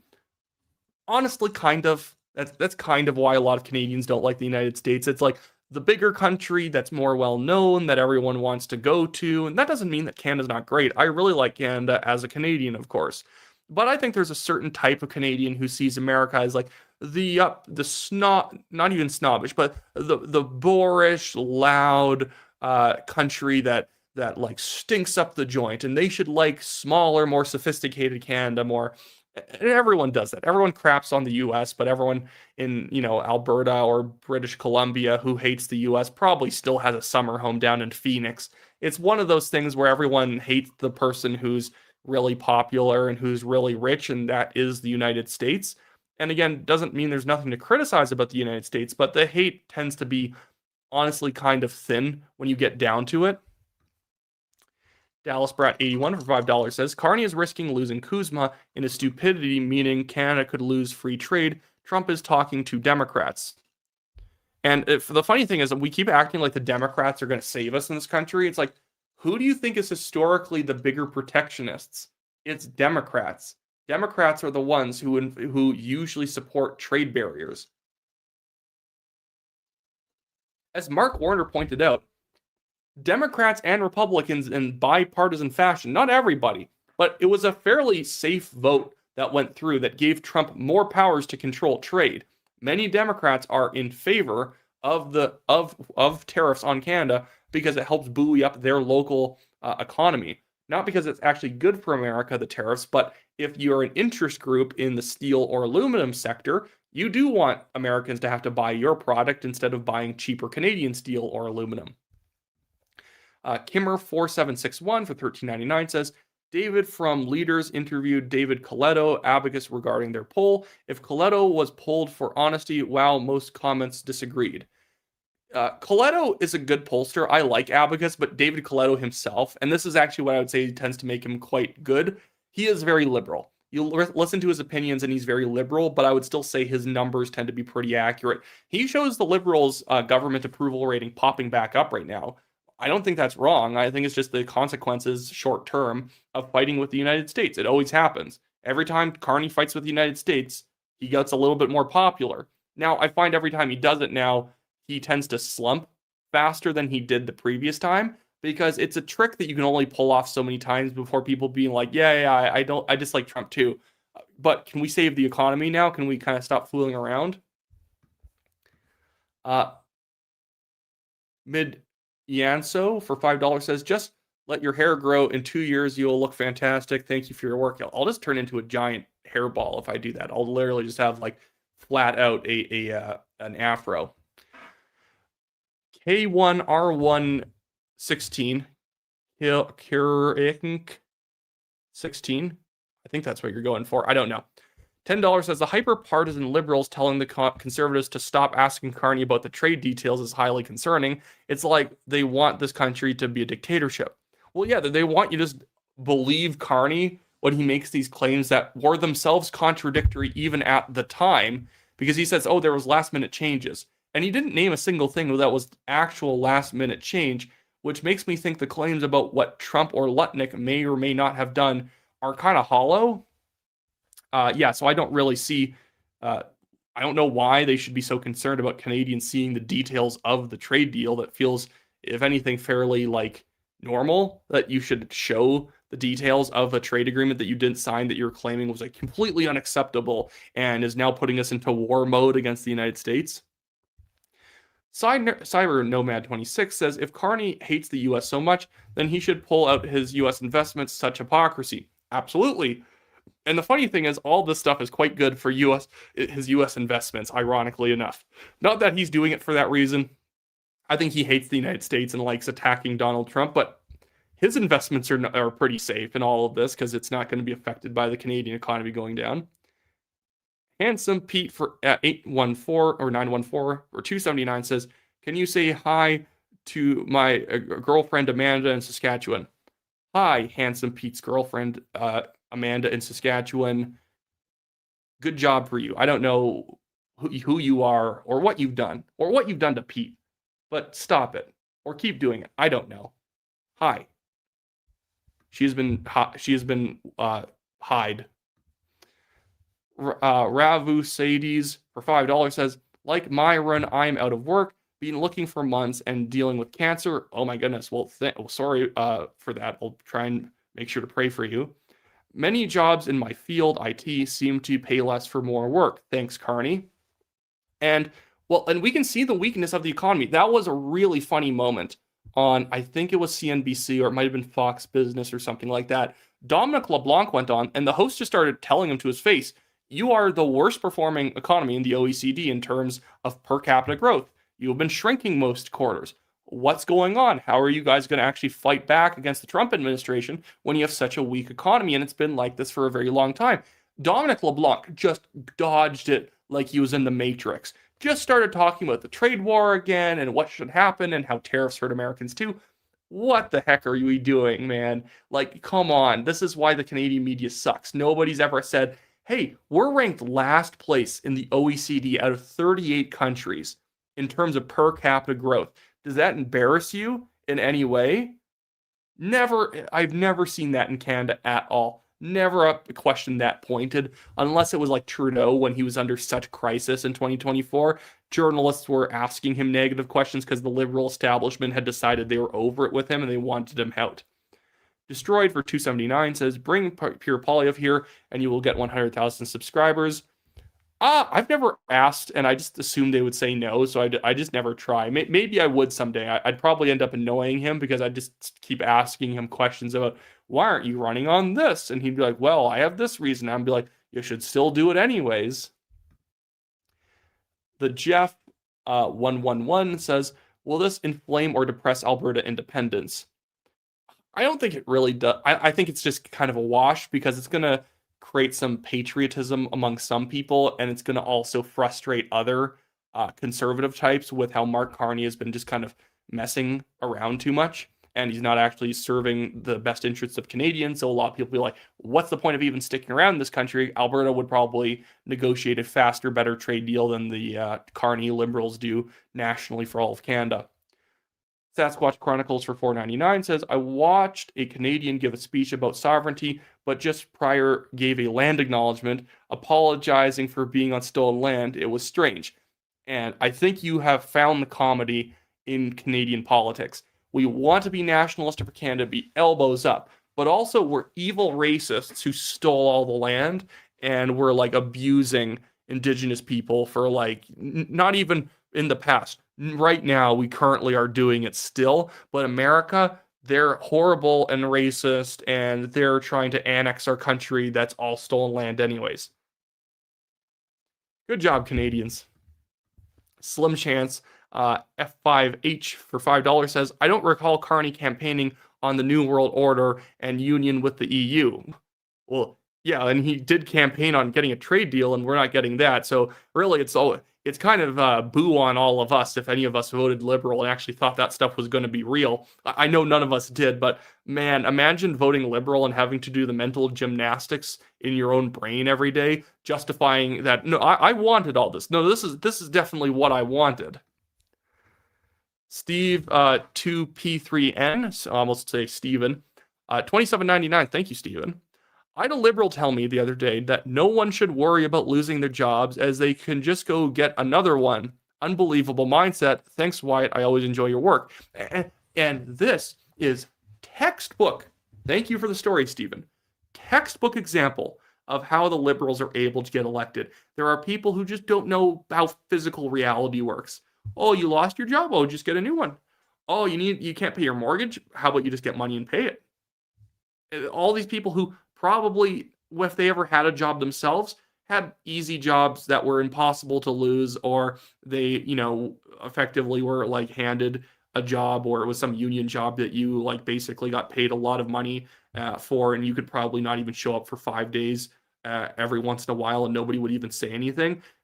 Just they don't live in reality that, some people actually have bills to pay. And I'm sorry, we all don't have a retirement fund that we're sitting on, able to basically treat politics like a game rather than an actual serious endeavor of trying to, craft public policy and foreign policy that best serves the general public. We, for some reason, screw the general public because I'm doing fine.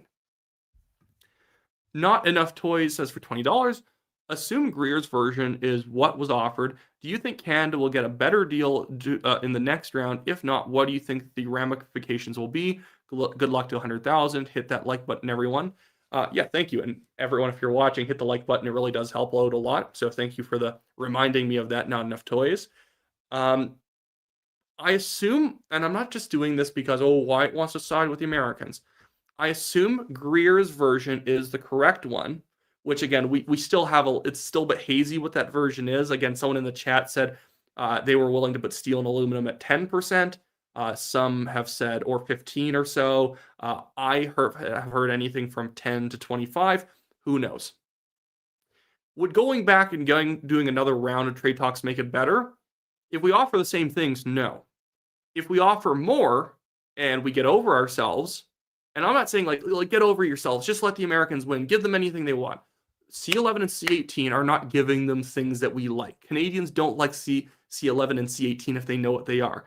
Loosen up supply management. Burn China deal, as I keep saying. And you might be able to get some really good concessions on tariff rates and make them way lower. Until Carney becomes an adult and realizes the main thing he is tasked with negotiating is lower rates. Anything other than the lower rates, you are wasting your time.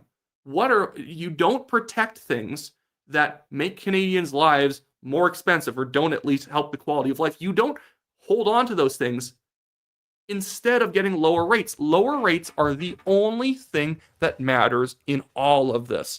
I'm sorry, bilingual Cheerio boxes do not make my life better. It doesn't make the general Canadian's life better.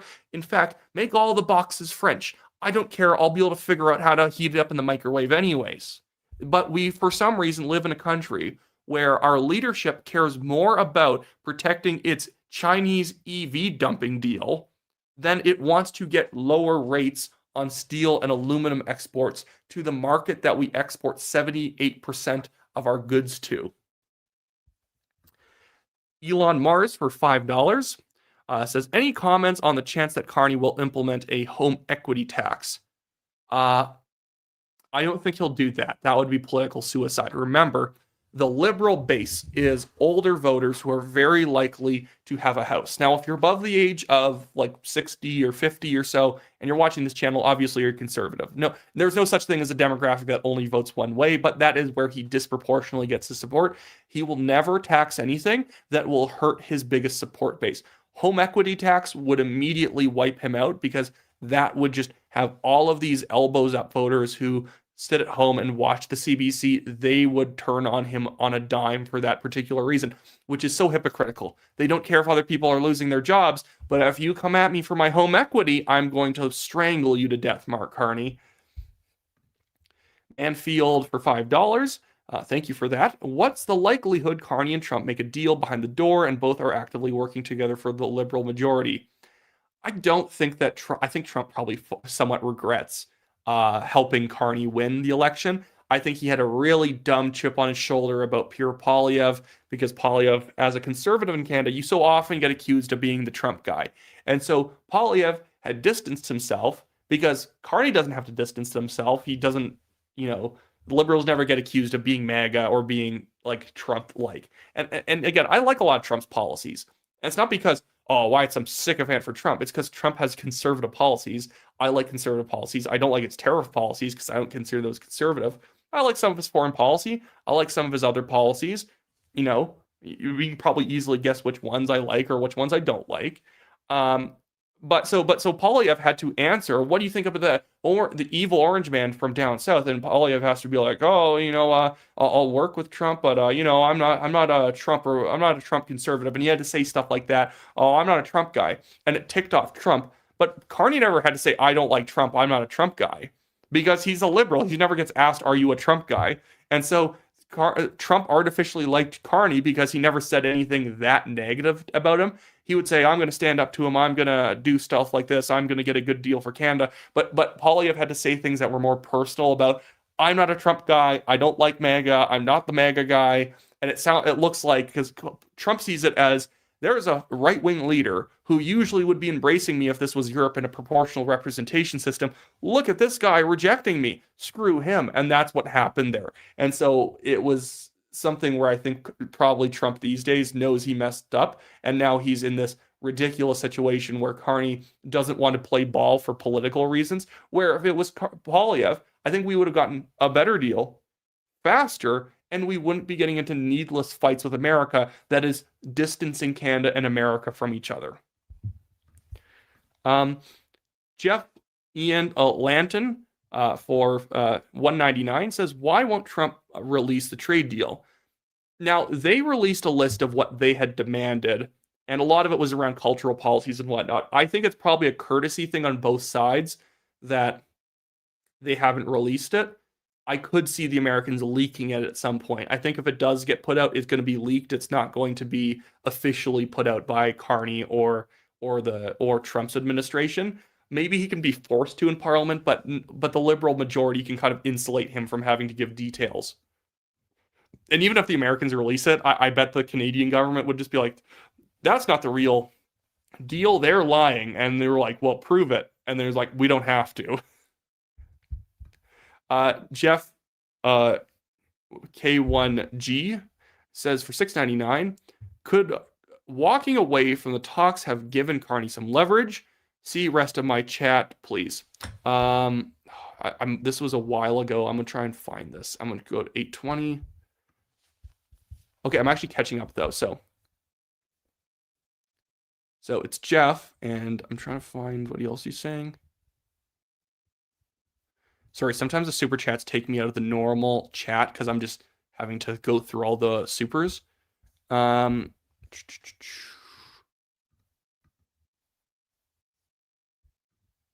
walking away from the talks have given Carney leverage? I'm not trying to just disagree with you or be contrarian, but if the deal, whatever or whoever started adding poison pills aside. Yeah. Okay, I get your point. Does it give him leverage to walk away? I don't think so. I honestly don't think so. It's just because the way that they've walked away, it being so late in the game, it's been like a year and a half. If this was back last year, I think it would give him more. I'd say at best it's not hurting anything. It's just a waste of time. The only way we're getting a better deal with leverage is if we put more concessions on the table that allow us to leverage burning things like the China deal, as I keep mentioning, for lower tariffs. That's the way you're going to do it. And so, yeah, and then the rest of your chat, you had said, yeah, and I don't think you're trying to be a contrarian. It is a good point. Does this tactic of, "I'm done here, you're wasting my time, good day, good sir," and then you walk out, does that help you in any way?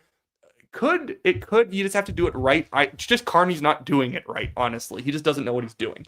Again, at the end of the day, you need to provide value to get the things that you need. Carney is not putting things of value on the table, and he is instead trying to protect things that he wants but does not need, and he won't trade those wants, those liberal cultural media subsidy wants. He won't trade those for the things that Canadians need. That's the big disconnect going on right now. If he figures that out, then he could potentially get a decent deal, and I will say, hey, that's a fine deal, and then I'll criticize him the next second saying, "My goodness, why couldn't we have done this before?" But I will say if it's a good deal or not.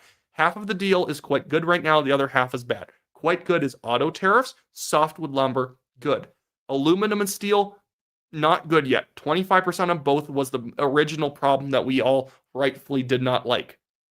So he has to figure out how to use the value that he has not put on the table to say, "Okay, we'll come back to the table. You'll get a win because I'll give you all the things that I'd walked away originally for. But I need the tariffs lower on steel and aluminum. Now, again, there's still some disputes on whether Greer offered 15 or 10% steel and aluminum tariffs. If that's true, that should be good enough already, honestly, to take, and Carney's a fool for not doing it. If it's 25, we should be holding out a bit longer. But again, as Chris Baker from Baked on Things says, we've been burning so much flipping time to get to the position where we're at like stage 1 or 2 of negotiations. This should be the thing that we walked away because of back in like May 2025. We should have been showing that we're willing to walk away back then. Well, us walking away now is just so adolescent because it taken us so long to get us to the dinner table in the first place, and now we're going to try and act like we're the big man in the on campus. Stacey Ann Williams just sends in $10. Thank you, Stacey Ann. Very, very kind of you. Myron for $5 says, I was working in trucking, running the loading dock for a large company. When people can't afford things, you stop shipping them. And absolutely, that's more of a domestic problem as well. If we just cut taxes in this country, more people could afford more things. And by the way, we could save money by cutting taxes, because guess what we can also do? Start cutting down the amount of money we spend on EI and the amount of money we spend on welfare, because unless you're disabled, which is totally fine, I think we should give disability benefits to people with real disabilities. But when taxes are too high, it's hard to keep people employed because people don't have a lot of money to spend on things that require the things to be shipped. It's like Carney's never taken economics 101. It's maddening. Like Myron here today could be 10,000 times better at managing the economy than Mark Carney, because he, like many of us, has real life experience in knowing that when somebody does not have money, they stop buying things, and stores don't restock as often, and the people who ship the stuff and truck the stuff for restocking aren't needed anymore because they only need to make 1 or 2 shipments per week rather than 4. It's basic, and somehow he doesn't know this. Jessica says, can you do the by-election live with Ryan and Tanya? Because they are doing a stream as well. Don't make me choose between both streams, Wyatt. Well, you can always catch back up with me later because I will be doing the by-election stuff. Oh, you're saying the live by-election. Yeah, that could be fun. Actually, wait. Ryan called me earlier, and I need to check something. He said that CTV News did back off of his copyright claims, and I want to see if they've now backed off of the copyright claims on my content. Okay, no, mine has not been taken down, but the fact that they've already taken down their claim on the Northern Perspective videos, CTV News did, probably means that if I do the same tactic as them, rightfully so, that I'm going to say, hey, sue me if I actually did anything wrong, they will walk it back. But yeah, I'd maybe do a joint live stream at some point. That'd be fun. -1-2 for $5 says, food comes from the grocery store. Power comes from the outlet. If you lose your job, you can just get another one. Just make more money, liberals. And that is, as that one previous super chatter was saying, is basically what the perspective is these days from a lot of liberals. They don't understand that people live in reality, and you can't just simply wish for things to be better. And where all these liberals holding Carney accountable, saying you said you were going to get a really good deal with Trump. What's the secret trick that you had? Oh, none? Oh, you were lying? But they don't seem like take care that he was lying. They just liked that he was anti-Trump. They didn't even hear when he had said he promised a deal. They just heard elbows up.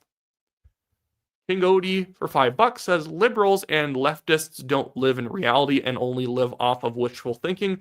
Wyatt, what do you think Poilievre and Chevloy should do regarding Trump? What they're doing right now is fine. Now, I think it's right to say, and someone told me this a couple nights ago, the problem for the conservatives on trade is because they're not in control and they can't show people what they would be doing better. It's a defensive issue for them a little bit because people are always going to see them and saying, oh, why are you telling Carney's not doing a good job? He's fighting for our country. Oh, how can you say that you haven't? Remember when Mark Carney did that thing? Well, Poilievre's never signed a trade deal before. It's like, well, yeah, he's not the prime minister. His criticisms are still real, but this is the problem. So many Canadians will react badly to the Conservatives telling Carney that he's doing things wrong too often. So they have to be very careful about what things that they go after him for. And asking for the draft deal is a really good one. Saying, let's reconvene Parliament. Saying, let's cut taxes. Let's do all these domestic reforms that you're unwilling to do. Those are good ways of going after Carney. Go after him on the affordability issue that he has made Canada weak and lowered our leverage in trade talks. That's the way you do it. You can't, as Polyev or Chevloy, say this is what I'd be doing with Trump, because you actually can't implement it. And the liberals can say, wishful thinking. We've been in the room with him and you haven't been. You think you know what you're talking about? You don't know what you're talking about. And they can just do that all day long and just kind of blow off everything you're saying as if it's like just fantasy land. Even if their take is realistic, they can just say, you just don't know. You think that Trump's going to be, you think that Trump's just going to bend because you say he is? They can basically deflect all day long. It's just a very good issue for the liberals. And so much of that is going to be arbitrary. It feels arbitrary because it is. It's just arbitrarily a very liberal coded issue right now because they've been using the most aggressive language. And Canadians, a lot of Canadians, not all obviously, but there will be a large portion of Canadians who are very taken by the fact that they're tough. They use tough language, ergo they're probably the best. Conservatives, if you give a realistic take of what you should be doing, of saying things that are more moderate and how you should be approaching the United States, they say weak. That's not going to work because they're talking weak, even though slapping Trump is obviously not a good way of actually getting a deal. Expat Cat for $5 says, is it possible that POTUS Trump is waiting for Prime Minister Mark Carney to call an election, then announce and begin USMCA withdrawal process? I don't think so. I don't think that would be. I don't think that just would motivate his timing. Maybe he's like done with USMCA and Kuzma. It's just I don't think it would have anything to do with him calling an election. I also don't think Carney is going to call an election. Again, people have been speculating that because Jasmine Lane had gotten from her American sources that the Canadian negotiators had frequently brought up their polling as being a big issue in all this. Basically, if we sign anything, next day we're going to lose 5 points in the polls. Now, I don't think they're worried about that because they're worried about an election coming up. As I said earlier in the stream, I think liberals are worried about their poll numbers slumping by signing a deal, not because it's a temporary hit that prevents them from calling an election. They're worried because that they believe that would probably be a permanent hit because they are no longer the elbows up party once they sign something. They're just the party that signed a trade deal, and either you like the trade deal or you don't. And in fact, a lot of leftists are going to be geared up to hate the trade deal no matter what because they really were only here for the elbows up stuff. They weren't here for the actual trade deal. But yeah, I think that it's still good thought though. He could do it during that time, and I'd wonder if it'd create a rally around the flag effect for Carney, or it would tick people off in Canada and say, oh my goodness, all your screwing around has got us to this point. Bo No Kitty says for $5, thank you for that. Is CTV strike versus UN Northern Perspective a warning shot to indie creators? Jolie proposing action versus C22, police pushing C9 and C11 and C18, not on trade table. Now, I think CTV News, the reason they're copyright striking me, and I've even had CBC try it before, and usually they've withdrawn, is I think they really resent the independent creators because a lot of us get frequently, especially per capita, more views than CTV News and CBC. And they don't like the competition, and we've done nothing wrong. You're allowed to play clips from news stations. I'm not stealing their content. Stealing would be like if I just took a CTV News video, I just uploaded it on my channel, and I pretend it was mine. Or if like my video was just heavily littered with CTV News clips and I'm barely adding anything to it, and I'm making the video trying to cater to that CTV News audience to steal them. Like I'm pretending I'm the newsman and here's all my CTV clips I'm pretending are just part of my show. Then you could copyright claim me. CTV News is just pretending playing anything from them, no matter what the context. That's copyright infringement, even though 17 times they played Northern Perspective clips from their interview with Pierre Polyev. They're hypocrites. They just don't like the independent media who are boxing them out on YouTube, who've always done better than them on YouTube. And so I think that someone in CTV News, maybe it's just an intern who hates my guts and Ryan and Tanya, they're just going, I think that's maybe also what could be going on here. But it's a way of bullying us and stealing our money too, because guess what? When you copyright strike, as soon as you copyright strike, any money made after that point is yours if the person doesn't dispute it.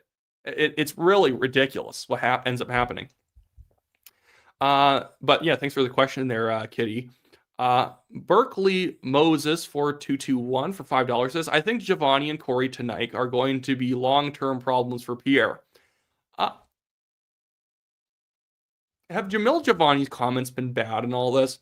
Now, I think that he could have had I think there was a phrasing problem with some things he did. I'm not attacking him. I don't think he did anything fatally wrong. I think he was just an easy target to take out of context when he first came out and said, I don't think we should do retaliatory tariffs. And then he blamed Carney and Doug Ford right off the hop. Now, I partly blame Mark Carney. I put significant blame on him for the situation. But unlike Giovanni, I'm not an MP who's going to be opened up to tons of attacks from the media. And my show is like sometimes 50 minutes long because I'm insane and I just ramble forever.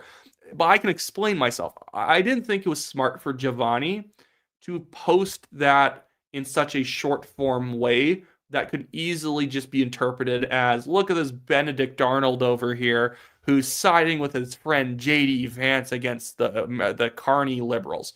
That's how it was taken out of context. I think Giovanni is just still a young guy who's very online, but I think he's very right about many things. And I think in other ways, he just needs to soften his edges in how he does stuff, and he'll be 10 times the politician. And he's quite a good politician already. I'm not saying I dislike him. Just on a few of those issues, if he just an adjustment in how he presents himself, a little bit more nuanced, 10 times better. Now, Corey Tonight will be a thorn in Poilievre's side because he wants him gone because he's not in the sandbox. And so much of this fighting from Corey Tonight and other guys in the new right who are criticizing Poilievre left and right constantly and also criticizing Kerry Lynn Finley and the BC Conservatives. I work for Dallas Brody and One BC. What they are doing to Kerry Lynn Finley is really gross. All of these new right guys, Ben Woodfind and Nahal Singh, Anthony Koch, all these guys who are just attacking constantly. Robin Skies, who's on TikTok and Instagram, his real name's Adam Beatty, just attacking her relentlessly, just hacking away every second. They're sore losers because they lost the BC Conservative leadership. Corey Tonight's a sore loser because he lost the BC Conservative leadership with Caroline Elliott. And at the same time, he also doesn't have his toys in the federal sandbox, and he wants his toys in the federal sandbox, and he wants Jenny Byrne gone, and he wants to replace her. Now, I'm not here to... Sorry, I dropped my phone. And I'm sat really weird. I got to admit something, guys. I got to admit something shameful. I sit like Justin Trudeau sometimes because I find it comfortable. I'll try and do a bit of a wider leg sit, so I'm not as prissy about it. But I'm not here to defend the honor of Jenny Byrne. Like, far be it from me to defend Jenny Byrne. Do I have the thing here? I got kicked out of a federal nomination probably because she hated my guts for some reason, even though I've never met the woman. I've heard a lot of people hate my guts, but it's just one of those things that, just about being in politics, baby. So I'm not here to defend Jenny Byrne, but Corey Tonight just wants to be Jenny Byrne.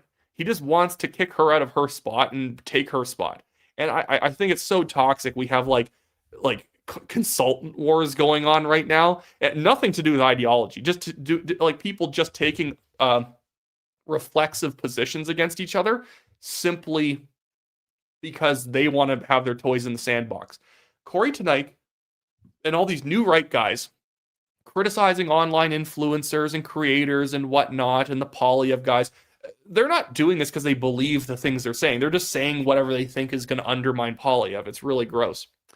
-1-2 says for $5, what do you think Quebec would look like without the Bloc?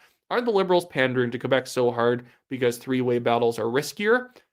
If the Bloc weren't around, I think the Liberals would be doing better in Quebec. It's just a naturally socialistic type province. So the Bloc are culturally conservative, even though they're very atheistic and very woke in a lot of ways, but they're culturally conservative only from the perspective that they don't want foreign culture replacing their downtown Montreal atheist culture or kind of old school Quebec Catholic culture in some areas and whatnot. That's what makes them culturally conservative. But they are very fiscally left-wing. If anything, they're more in line with the NDP than they are with the Liberals in terms of fiscal policy. So the Bloc Québécois sticking around is great for the Conservatives. And if the Bloc wins Chicoutimi, Le Fjord, Conservatives should breathe a sigh of relief. Fair enough. Richard Martel was the first guy to win that riding a very long time. He left and we started losing it. That's just how the cookie crumbles sometimes. At least the bloc won the riding. But I'll get more into that when I end up doing a longer video on all of the election polls. I'm a conservative boomer here says for $6.99. Ford whines about free trade with the U.S. We don't even have free trade between the provinces. Canada needs to work on that as well as the U.S. trade deal. Great point. I wasn't even thinking about that this entire stream. We don't even have free trade in Canada, and we're going to start badgering the Trump administration that they're not willing to sign a full free trade deal with us. Yes, the hypocrisy never ends in Canada, and thanks for pointing that out, Trish. That guy Duchette says for $6.99, you, Jasmine, Elevate Moose, Northern Perspective, Mark Nixon, all should start your own broadcast on TV to battle the CBC Conservative Avengers channel. Now, this reminds me of an idea. I wanted to start like a joint channel between a bunch of the YouTubers. Not that I would run it or something like that. I'd let someone else run it, whoever's like the producer for it. It'd be fun to have like a joint panel channel where we do like weekly panels between a random assortment of bigger YouTubers. I feel like I'm kind of medium to larger, not quite in the 100,000 or higher club yet. I also want to put on a creators retreat, and I'm trying to organize people to see if they'd be willing to do it, where a bunch of creators go for like a sort of business retreat and then go for like a hike and then film it, because I feel like half the people would really like it and half the people would be suffering and in pain, which includes myself. I'm not a fit guy. But yeah, I think that I don't think we're ever gonna I don't think we'd ever start like some sort of channel on television or something like that. I think that's still kind of a dying medium. If someone else was going to do it, it'd have to be a professional. But I want to get to this clip now of Mario, where he released a tape that someone leaked to him, where it's Marilyn Gladue on the phone, basically right before she crossed the floor, admitting that the Liberals are terrible, and well, if I go over there, maybe I can make them less crazy. I'm going to leave the link for this Mario Up North or a Mario Zelaya clip in if you guys want to click on it, like it, and share it, because we're going to watch it, but I don't want to be stealing views from him. So make sure to go and check it out yourself later to give it a like and whatnot, and a retweet on Twitter. But I just want to watch this because it was supposed to be a really funny tape of just her being just blatant about the fact that she only crossed for personal gain reasons, and she knows the Liberals suck. What I'm about to share with you is exclusive audio from someone who worked at Marilyn Gladue's office. That is the floor crosser who went over to the Liberals. Listen to this. It's Marilyn Gladue calling. Listen, I just wanted to talk to you about what happened and whatnot. I just want you to know nothing that is my value or my faith has changed. The Prime Minister has accepted me with all of these views to come inside the government tent. And, you know, I'm already having an influence on issues that we care about. I think that the plan that he has to build the country and actually get things built, you know, both our defense, diversify trade, combat crime, all of these things, they do need some advice to quit doing some of the stupid things they're doing.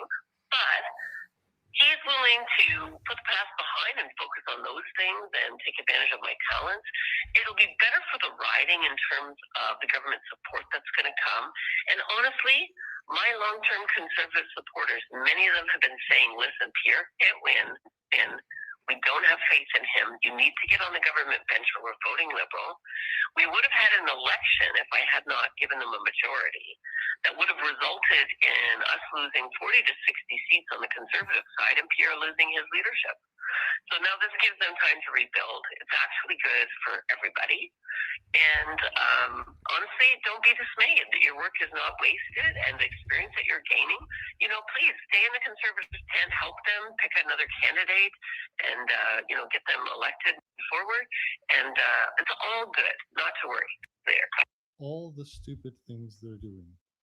Additional support coming to our riding. Her voters chose her to be a part of the Conservative team.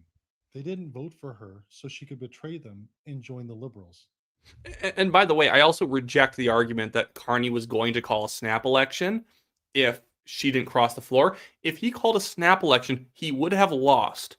Even with all the elbows up vote, he would have lost because people would have seen him saying, we gave you a mandate to negotiate a trade deal. The other parties are saying they're behind you on this. You don't need a majority to do this. Nobody's stopping you from doing the thing that you were elected to do. They would have fallen immediately. But I'm making sure to link that Mario video if you want to go and click off to another tab and just like and share that.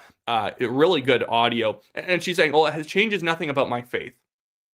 It kind of does. The conservatives are not an explicitly pro-life party, but the liberals are an explicitly anti-life party. Are you going to get them to stop being pro-abortion and pro-maid, Marilyn? And there's this one guy in here. I always like this guy. He always pops up sometimes. I want to go back to another point he made a little bit back here. PW 1867 says, why did Pierre allow her to run as a conservative in 2025 if she was bad? And that's the thing. She wasn't bad. She was actually a very good conservative. If I was to name top 10 conservative MPs at the start of this year, I would have named Marilyn Gladue among them. She was quite good. The whole point is that if someone radically changes everything they believe, and she's saying, oh, I haven't changed my faith, I haven't changed my principles, well, then why at the Liberal convention were you denying that you were pro-life and all this other stuff? She's she's lying. So the whole point is that, yeah, she was very good. And Poilievre, of course, signs her nomination papers because she'd been around for a while, being one of the more flamboyantly conservative people in the caucus, and I liked her for that. And yes, as people are saying in chat right now, is pure self-interest. I think from knowing people more conservative than she was even, and she was one of the more conservative people who were both in caucus with her currently, as well as people outside. She's just kind of a drama queen who didn't feel like she was given enough spotlight. And she doesn't really care about the principles at the end of the day. Maybe it was really that she was good because she was saying what conservatives wanted to hear. And then but she's perfectly willing to play a different role if it's a different avenue for getting attention. And that's something that you always have to watch out for. I wouldn't have known if she was actually really liked that. And people are saying bribe. In part, yes, because now she was probably thinking, I'm going to cross and I get an easier gig because I crossed. Maybe if she does want to run for re-election, maybe she thought somehow it would be easier for her to win re-election because she would run as the person who brought a bunch of subsidies to the riding and whatnot. I don't think she was personally bribed. I don't think she needs the personal bribe. She's not a poor person. Not that she's super rich either. I just don't think she's motivated by money. From everything I know about her, she is apparently very motivated by just attention. She wants the stardom. She wants all that sort of thing. But yeah, and again, she's saying, "Oh, don't worry, I'm going to make them, they're idiots on certain issues, or they're crazy or whatever she said on certain issues." It's like, then become an independent and say, "Hey, I'm going to sit as an independent, and my vote is going to be up for grabs for the government, and I'm more likely I will vote for them on certain issues if they make slight adjustments. I'm not going to ask for as much as the conservatives are. I will just ask for a little bit more in the middle." If she did that, it would still be stupid, but it would be understandable. What has she pushed them on? What has she made them more rational on? I don't think she's made them more rational on anything. But yeah. Fennon H says, hey, first live stream, live tuned in. I met you in Kelowna a month or two ago, and I got a photo with you. Well, fantastic. I think I definitely remember you. I think we were all standing to the right side, or the right side if you're facing from the stage. I think we were all standing over there chatting before you end up going. Someone says Grace is Elizabeth May one who crossed. No, she didn't. No, she's always been in Green Party. Although they kind of look slightly similar. But yeah. Was there another thing I wanted to play? I want to play the Mark Warner thing again if anyone hasn't seen it. Mark Warner is so good, and if you haven't seen Mark Warner yet, you just need to. He's so good on some of these CBC panels, just giving people straight facts about the current trade situation. He's not just trying to dunk on liberals or do anything like that. He's just giving them the reality of actually fighting a trade war as the Canadian in this position. He's been involved in trade. He's been around for a while. He was in Canada, unlike Mark Carney, during the 1988 and 89 free trade agreement that Brian Mulroney organized. I know there are a lot of people, including the Prime Minister and the Minister, talking about leverage that Canada has. Some of the premiers do. I just don't believe the Americans think Canada has leverage. It's very hard for Canada to pull any of the things that people point to as leverage, whether it's stopping selling potash. Okay, where are we going to sell it to? How are we going to get it to the Vancouver ports? what rails are they going to go on? Because right now, a lot of them get shipped through the U.S. Oh, you want to cut off electricity sales from the Atlantic? How about they close the pipeline that brings oil and gas from the west under the Great Lakes into Ontario? But Mark, if I can interrupt for a second, I mean, we heard from even farmers in Iowa who are complaining about what these negotiations are doing to their businesses. So there is a ripple effect. Even it's hurting Canadians, but certainly those hurts of the cost, the inflation, the rising prices, Americans are feeling that. I played this clip on my show the other day. It's such a stupid point that the host cut in and said, well, people in Iowa are complaining. It's like, okay, and how does that counter his part that you can't use things like oil and gas and potash as leverage? It's just logistically impossible to use it as leverage without doing massive damage to yourself for not nearly as much damage to the United States as you would think. Negotiators use that in some way? No.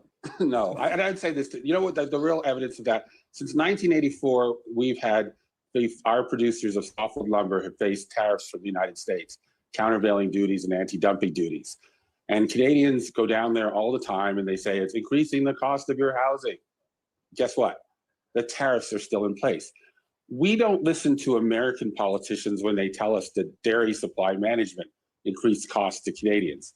We don't listen to Americans when they tell us that our digital trade policy, and I like this point that he made, because it's always Canadians doing the snarky thing of, that the tariffs on you guys, the American tariffs actually do raise costs for Americans. Like, yeah, by the way, I'm not a fan of tariffs. Tariffs are stupid. But he's right. We always tell American consumers, that you're actually having your costs increase by what Trump's doing. But like the Americans could say, your supply management system raises costs for Canadian consumers, right? But as he's going to go on to say, whenever it's Canadian policy, we only ever think of producers. We never think of our own consumers. But then we tell the American consumers what they should feel. Basically reduces the choices to consumers. The strangest part about the way we have been negotiating trade agreements since the last great one at the end of the 1980s is our negotiators enter into trade negotiations with one hand tied behind their back. They only define a Canadian win as a producer interest. They completely forget about consumers. On the other hand, as you just said, when they look across the border, they make alliances with American consumers. Mm-hmm. We don't listen to people who lecture us about what's in our consumer interest, and they don't listen to us. The American president, the last point, I would say very quickly, what's distinguished Trump in his first 6 years of his presidency is he's governed by executive authority, much more so than American presidents have. All American presidents getting into their last 2 years of their administration are governed more by executive authority. This hope that people have about the midterms changing something, are we watching the same guy? Right. Does Donald Trump look like some? And on top of that, last week, Congress just gave him additional unilateral authority to impose tariffs. So if the thesis is correct, that Trump should live in fear of American consumers or American congressional midterms, I got to tell you, I think a little bit of the psychology of Donald Trump, he's looking and saying, what, these people who just gave me more power to do what I'm doing? Well, no thanks. Yeah, so I thought that was I thought that Mark Warner was making really good points there. And like it's even arguments that I haven't thought to make. Because of course he's an actual lawyer with experience in the field of trade, so he makes far better points than any of us could. And it's like all these people are getting blindsided by somebody actually telling them that, like, he's not saying you shouldn't even do this if it was realistic. He's just saying it's not realistic. You can't do that. You can't just say no potash. Who are you going to sell it to? Like, genuinely, good question. How are you going to save all those Saskatchewan jobs if what are you going to do? Mine potash? You're going to produce it for nothing, for nobody? Just kind of piling it up somewhere or whatever, and then just saying, "Oh, we'll start selling it to you eventually." Eventually, they're just going to lay people off, because what's the point? You can't just shut off the taps. And I want to bring up, I think Danielle Smith said that, obviously we're not going to be turning off the taps to America. That's just irrational. Rob Anderson, her chief of staff, ended up making this point as to how irrational Naheed Nenshi is being when it comes to this. Actually, no, he didn't respond to it. Although I'll still show this because he ended up slapping at Jason Kenney, who, despite being an ex-Alberta premier, doesn't understand how the oil and gas industry works. CTV News Calgary reports ex-Alberta premier Jason Kenney says oil needs to be on the table in U.S. tariff war. He's trying to get himself headlines, even though he's saying something irrational. Rob Anderson here says, now, how do I say this politely? Not a chance in hell. We won't gamble with the livelihoods of hundreds of thousands of Albertans ever. And I think it might have been Bruce McAllister who then pointed out, like, in terms of oil and gas infrastructure, you can't just turn off the taps. Okay, yes, he is the one who ended up saying it. I think this is it. Oh, it might have not been it. He still made a good comment I want to highlight anyway. So Naheed Nenshi had a whole live event today where he was saying that the Alberta New Democrats calling the Premier and the UCP government to stand with Canada, take action in response to Donald Trump's latest acts on Canadian sovereignty. Some idea that we're going to export tax our oil and gas, which has the same problem of just turning off the taps. If you put a massive export tax on oil and gas, what you're going to do is the Americans are just not going to buy it, which means that you don't have anywhere to put the stuff you're not selling, which means that you're going to hurt your infrastructure unless you're just going to let it dump onto the roads, onto just the ground. You need to put it somewhere or you need to use it. And if nobody wants it, it creates a lot of problems. Maybe you could put a low export tax on, like 7%, 10% to try and get them to come to the table.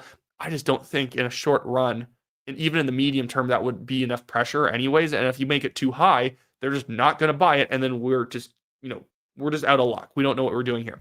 Well, Bruce McAllister here, who's her executive director for Danielle Smith, says, Nenshi wants a presser. Danielle Smith wants pipelines, jobs, and actual leverage. Nenshi's boss, federal NDP leader Avi Lewis, wants to ban new oil and gas development. That's the party. That's the record. That's the insanity. Premier Smith is standing with Canada. The only way that matters by making Alberta stronger, not weaker. Which is right. That's actually how you gain leverage, by making your economy more robust and stronger, not shooting yourself in the foot, hoping that because the Americans' foot's on the other side that they're gonna cry uncle first when you're doing more damage to yourself. Milo Nexus for $5 says block values are from fighting oppression from the Catholic Church in the end of the 1960s. Lots of history of Quebec being oppressed in the past. Yeah, well, as a Baptist, I'd probably agree, at least in part, with them, going after the Catholic Church or whatever, although I would disagree probably with their conclusions of what social values should end up being. But what do I know? I'm some Western Canadian Protestant. King Odie for $5 here says, Wyatt, do you think the Conservatives should prosecute Liberals when they get into power for all their financial and other crimes? Financial crimes and other crimes? I think so, in the sense that some of the stuff has been so egregious, I wouldn't go hog wild and just be like prosecuting everybody. You have to be a little measured in how you do it. They should prosecute some people. Some of the stuff has been egregious. Contracts to friends for tens of millions of dollars to basically do no work. A lot of this stuff is ridiculous, like the launch pad out in Nova Scotia. MXN Ghost Vision says Pierre should go on Harry Rosen for more suits. Don't go to Harry Rosen. He lives, remember, his riding's in Alberta. He should go to O'Connor's in Calgary. It's the best menswear store in Calgary, easily. It's where I bought this sweater recently, this nice green sweater that shows up a little more blue on camera, but I can assure you it's kind of like a more green-leaning turquoise. Barking Up the Right Tree says for $6.99. I also like that name. I like saying stuff that's like the inversion of a normal saying. $6.99 says, I definitely agree that that sane creators should do more together. That retreat sounds hilarious. It would be like a retreat where I've pitched that we should all go to Whitehorse. Now, like, I wouldn't be like trying to disappoint people. I think you'd have to get invited to go because I think some creators would be like uncomfortable if someone had like 2,000 subscribers only and was obviously like very desperate to like get other people to like want to make videos with them, and like you want to make it like kind of calm. But now I'm kind of saying too many details in public that don't really need to be said. You need to limit how many people end up showing up. So I'd probably have thresholds for how many subscribers and views you would need to have to show up. And it wouldn't be an elitist thing. It'd be like, well, anyone who wants to come who wouldn't make it this year probably could make it next year. It just takes, a little bit of that effort. At some point I wouldn't have been able to apply for it. But I think that'd be fun to do, like videos together, seminars, have, Ezra Levant flown out to do a keynote speech on independent media and whatnot, the origins. Myron for $20 says supply management does not end with dairy. It's poultry, both meat and eggs. It's pork, it's beef, and people wonder why things cost so much. I didn't know that it applied to pork and beef. I always thought historically it was just chicken, eggs, dairy, obviously anything to do with dairy, milk, cheese, all that stuff. I thought it was just that. If it applies to pork and meat too, but maybe to a lesser extent, that's also bad. And it's one of those things that it would make Canadians' lives so much better to get rid of it. And if you're prime minister, we're making Myron prime minister again. Good job. You're getting your second term. If we got rid of it, everything would be so much better in the trade agreement too. Not only is life better by just getting rid of supply management in general, but if you put that on the table, Trump has made the farmers one of the main constituencies that he's trying to serve in these trade talks. Again, I don't like the tariffs, but his main thing is he's trying to win votes with certain farmers. He wants to drive out farmer turnout with these trade talks by trying to get rid of supply management. If we put supply management on the table fully, we could probably get a really good trade deal, because we could say this is a high value item. I'm not just giving it to you for nothing. Myron says, but I can from my front lawn, what is he saying here? Oh, Myron says I could launch a model rocket off that launch pad, but yeah, well, you'd be the first one to actually use the launch pad in Nova Scotia if you fired one off from there. But yeah, so Trump's been doing a lot of signaling towards the farmers. If we even slightly, let's say we turn supply management to half strength, whatever that would relatively mean, and then Trump would have a big win under his belt with the farmers, and then he'd probably be able to say, hey, I'm going to get rid of, I can basically get rid of some of the tariffs, if not lower them as close to zero as possible, if not zero. You have to give something of big value for him to give it back. And you could say, well, it's so cruel that he put the tariffs on us in the first place. Okay, but this was the game that we have set in front of us. We can't just, like Carney says, we can't wish for a world that doesn't exist. This is the thing that's been set in front of us. We have to work with it. Sasquatch Chronicle says, look at the bright side. Canada still has its space program and that launch pad. Yeah, I guess we can always wish to go to a different planet and not have to live on this one with Mark Carney. We can always use that launch pad to do something like that. Ronald W says, Trump subsidizes farmers just like we do. He does, of course. Subsidies are all over both Canada and America, although it has been shown by people like Food Professor and I think other creators as well, that per capita, we actually do, with our dairy, subsidize our dairy farmers more than the United States. Now, maybe they're missing certain metrics, but it's at least an even ball game, we can say. And by the way, we could probably reduce the amount of subsidies if both markets were opened up to each other. Now, if the Americans are subsidizing theirs more than ours, know what we could do? We could say to Trump, okay, we're getting rid of supply management, but if you're subsidizing your farmers a lot, we will have to put in place a tariff to make up for the fact that we're not competing on a level playing field if they're putting subsidized milk into our market and we aren't. Now, obviously, we are subsidizing our milk, but if, let's say, we could say weapons down, let's stop subsidizing both sides, but we're going to have a full free market. If we did that, maybe we could actually get away with just having no supply management, with no damage being dealt to the current people who rely on it. Bo No Kitty 3497 for $5. Thank you for that. How soon do we see money printing to aid bailouts versus tariffs, but not for the other issues, cough, cough, recession, technically? Well, I think we're already printing money all the time anyways. Like, we obviously had to print a lot of money for all of the major projects type stuff that Carney's pursuing.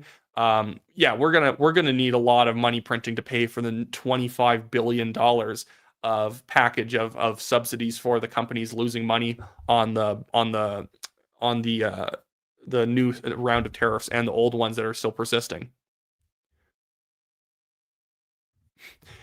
PW says Mega has no power. Why work with him and not the DNC in Congress? The Republicans hold all three branches. Well, they hold Senate, they hold the House, and they hold the presidency. And right now, based on the way the polls are going, the Republicans are probably going to win the Senate because the Democratic candidates are just genuinely crazy, like to the left of the NDP in Canada in many cases, and like people like Abdul El-Sayed are just going to get wiped out in Michigan. Other candidates are quite bad. Troy Jackson is almost as bad as Graham Plattner in Maine. Susan Collins is probably going to be able to beat him. There's no reason to reach out to the DNC. By the way, it probably hurt the DNC if it looked like they're working with Canadians to try and undermine America. That's how it would work. That's the exact same thing people accuse conservative podcasters like myself of. Oh, you want America to beat Canada. I don't. I want Canada to get the best deal. But the thing is, like, let's act as if I was going and just saying that we should hope the Republicans smash Carney because it's good for the conservatives. Obviously, that would hurt a lot of conservative support. Let's say if this full-on the Conservative Party was doing that. Imagine if the government of Canada was like just openly endorsing Democrats. It would be in every Republican ad that the only people endorsing Democrats are from Canada. You know, it would just be a bad idea. And again, they're just not in government. The Democratic National Convention does not have more power than the Republicans do, and it's even a knife's edge if the Democrats even would win back the House, even though typically the party out of power wins midterms. But they've just picked so many nutcase candidates. Barday 21 says, "Hi Wyatt, ahoy. Ahoy to you too. Why Trump all the time and not U.S. Congress and Senate on media? Peace, alley." Are you talking about in terms of like they've put so much focus onto Trump and not onto Congress? I can see your point because that was something that Mark Warner had said. Congress gave Trump these powers. Democrats voted for it because many of them are in favor of the subsidies. Not subsidies, the tariffs, which is why PW is wrong about it. There are tons of Democrats who are protectionists. And yeah, I think Trump's a good villain, so that's why they like to focus on him. But a lot of people in the DNC are in favor of protectionism, but the liberals don't want to say that because they are, they want to push this idea that it's right wingers that's the problem of Canada. It's Trump and those right wingers. Yeah, as Dr. or D. Robert says, DNC is near doomed, at least in the Senate. The House is still going to be really, really tight.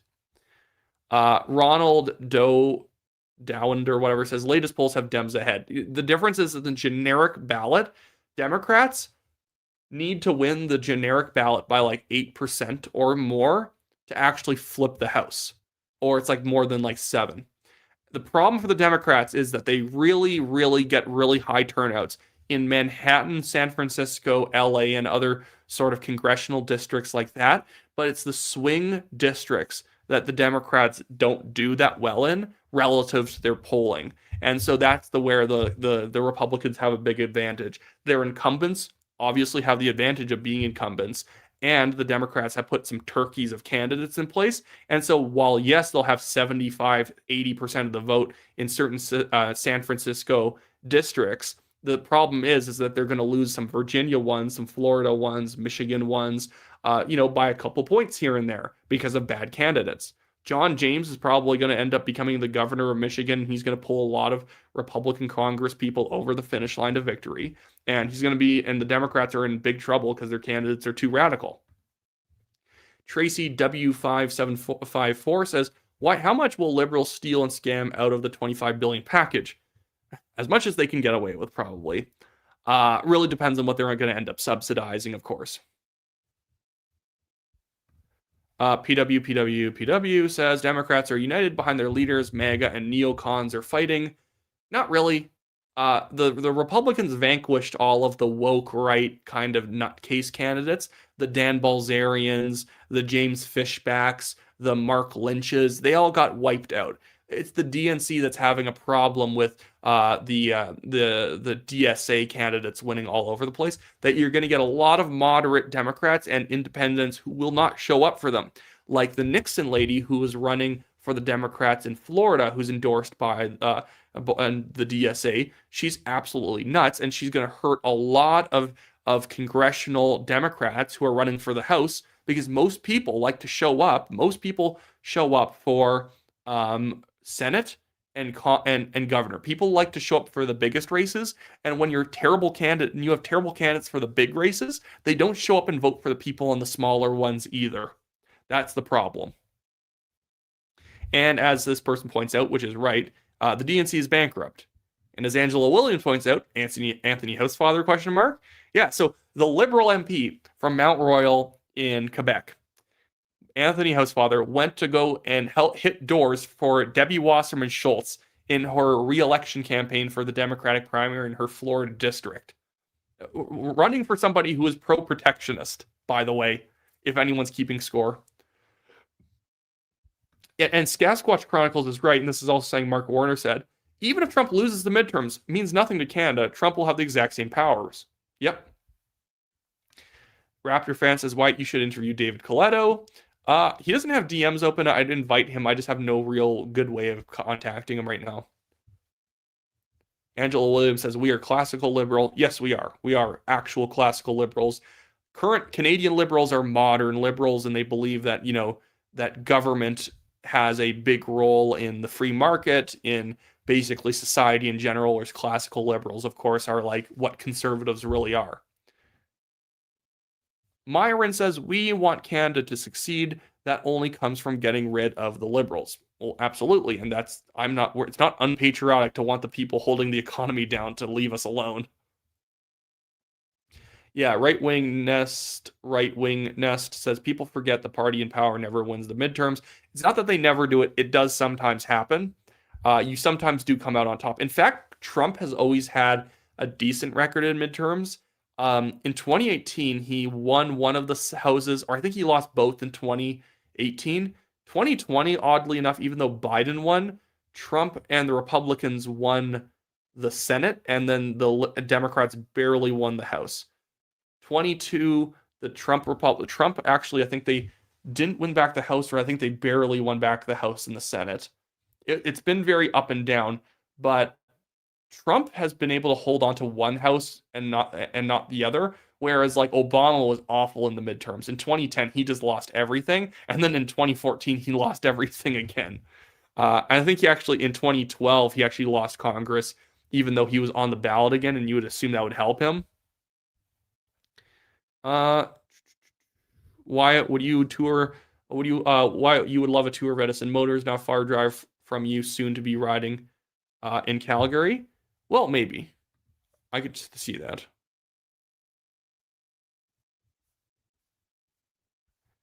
Okay.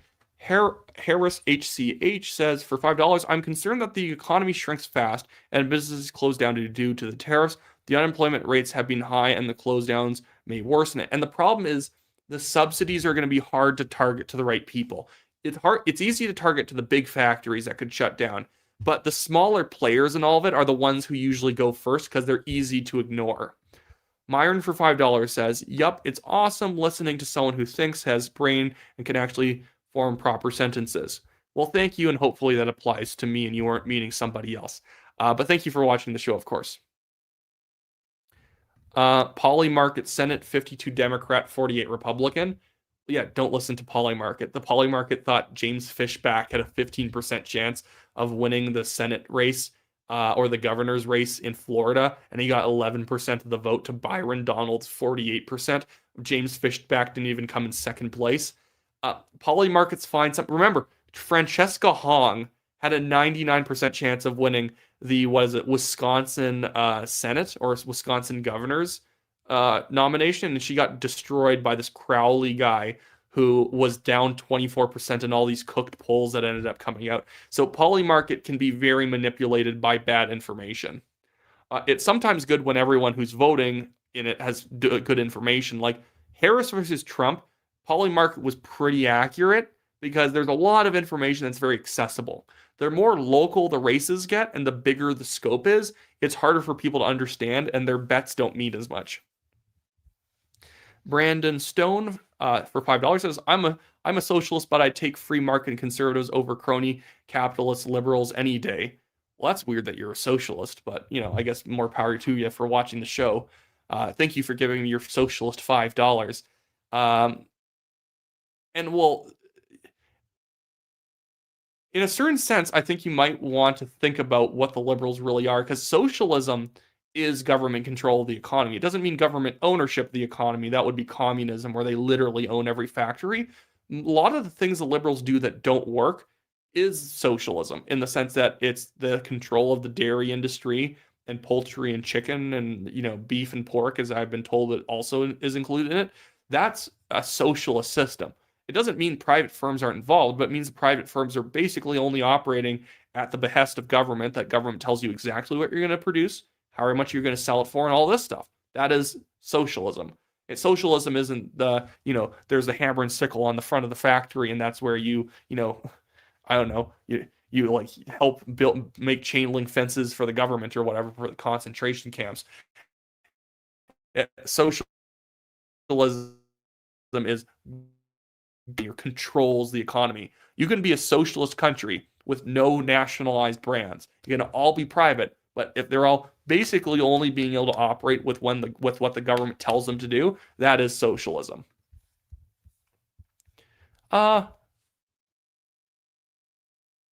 Jessica says, will Dean, and assume you mean Dean Allison, will Dean and Jamil be kicked out of caucus? No, they're not going to be. Jessica says, I disagree with a vaccine inquiry. I think I should be more about the lockdowns and anti-vaccine misinformation, but it's no reason to kick them. Dean Allison, I've been told he's absolutely being backed by Poilievre. It doesn't mean that every MP agrees with what he's doing, but he's allowed to. And honestly, his vaccine inquiry, I think, is perfectly fine. Maybe I wouldn't agree with every vaccine opinion he has, but he is doing a good job of bringing people in with vaccine injuries, with verified injuries, not because this is the problem with some of this stuff. You do get people who will claim an injury who can't prove it, and sometimes it gets attention-seeking behavior type people showing up. But Dean is not doing that. He's not putting up with anyone who wants to sit on Santa's knee and say they have a vaccine injury. He's having verified people, and there's a lot of them. Not as many as some people would claim. Oh, there's millions. No, there's probably thousands, tens of thousands, and you shouldn't ignore them. Just because it's a small portion of the population doesn't mean it's absolutely wrong what they were forced to get when they had concerns. But yeah, I don't think either of them are getting kicked out. Hey, well, thanks, Tracy, for saying you like watching my takes on things. PW, or is it PW? Yeah, it is. Right-wing populists and left-wing populists agree on a lot. Well, I would say that because the right-wing populists are not actually right-wing, Joel Webbin, Nick Fuentes, Tucker Carlson, they're not right-wing. They believe in government control of things. J.D. Vance is not right-wing. I always think Jamil Jivani is like the smart version of J.D. Vance. I don't agree with everything Jamil thinks, but he's actually conservative. J.D. Vance these days is increasingly like a 1970s protectionist Democrat with like some more social conservative talking points. That's kind of it. Control. Probably when I was talking about socialism, you said that. The Outcast video says, I will never forget sitting in a gymnasium in a sea of chairs, waiting to see which one of us all gets the unlucky reaction to the vax. Weirdest day of my life. Yeah, it's a little dystopian in a lot of ways. Ravusades for $5 says, I've said it before in Northern Perspective chat, but mid-1900s Germany and Russians are all socialists. The Germans were actually closer to what we have now. Yes, Nazis, communists, and fascists are all socialists. They all just have a different way of controlling the economy. Soviets do it directly where they operate everything, or pretty much everything. Even Stalin never had full control over the economy because it's just too big. Eventually, you're going to have peasant farmers way out there in the boonies that you can't really get there and tell them what to do. But yeah, like fascist Italy is a trade unionist socialism where the entire economy was run by the government and black shirt trade union thugs. And people are saying, well, it's not really trade unionism because they banned other forms of trade unions. I'm like, what do you think trade unionists are? They're not pro-freedom. They're socialists. Of course, they only favor the trade unions they like, but everything's still run by the trade unions and the government. And then in Nazi Germany, pretty much, unless you did exactly what the state wanted, and they nationalized a lot. They privatized stuff, quote unquote, which would be they would sell a state asset. I'm not even kidding. The Nazis would sell state assets to the Nazi party. So it was the deep state nationalizing things from the state, which is so wild. So you would have certain things that were run by the government be run by the Nazi party instead. Like, what? No, but they're capitalists, guys. Like, people are delusional. Flores Singh says, "Who do you what do you think, Vance or Rubio for 2028?" I would take Rubio. I would prefer Ted Cruz. I like Ted Cruz quite a bit. Ted Cruz. I like Mike Johnson.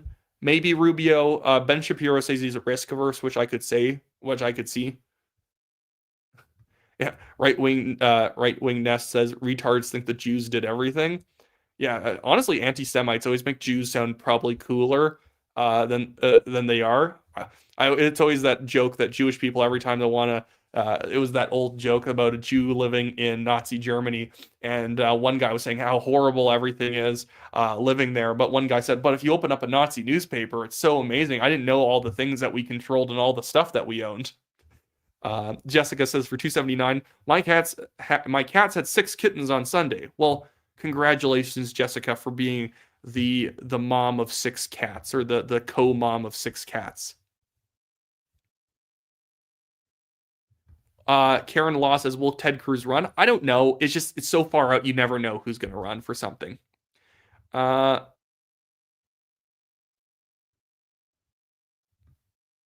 Love the chat tonight, people. Great people here. I'll probably, and yeah, Ben Shapiro is the man. I hate when people said that they don't like him anymore or whatever. Like, oh, I'm too old for Ben Shapiro. I've upgraded. I'm better than him. He just destroys kids on college campuses. It's like, whatever. Be ungrateful for the guy who really helped kick off a lot of mainstream conservative content on YouTube. He's still good. I liked him back like 8 years ago. And that sounds like a long time. I still watch his show every day if I can now. He used to be better, but I think it's because these days he tries to do too much news. Like, he tries to go through too many topics. And I would say, like, that should be what the morning wire is for. They should go through all the news topics, and you should focus on 2 to 4. Really I love when he used to do stuff where he would just talk about, like the Republican primary debates in 2015 and 2016.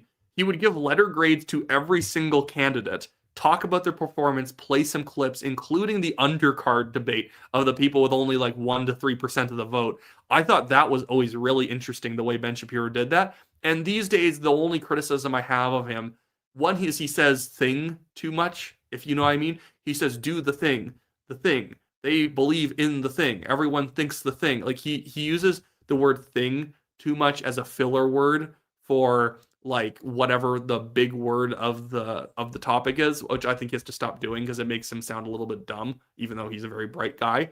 And then the other thing he does is just too many stories. Just goes through way too many stories, which means he never really settles in and sinks his teeth into one. Because I just want to hear him analyze stuff. I don't really care to hear him just tell me the Cliff Notes version of a news story, because that's not the point of watching him. Yeah, thank you for everyone for showing up. I'll try to wind down now.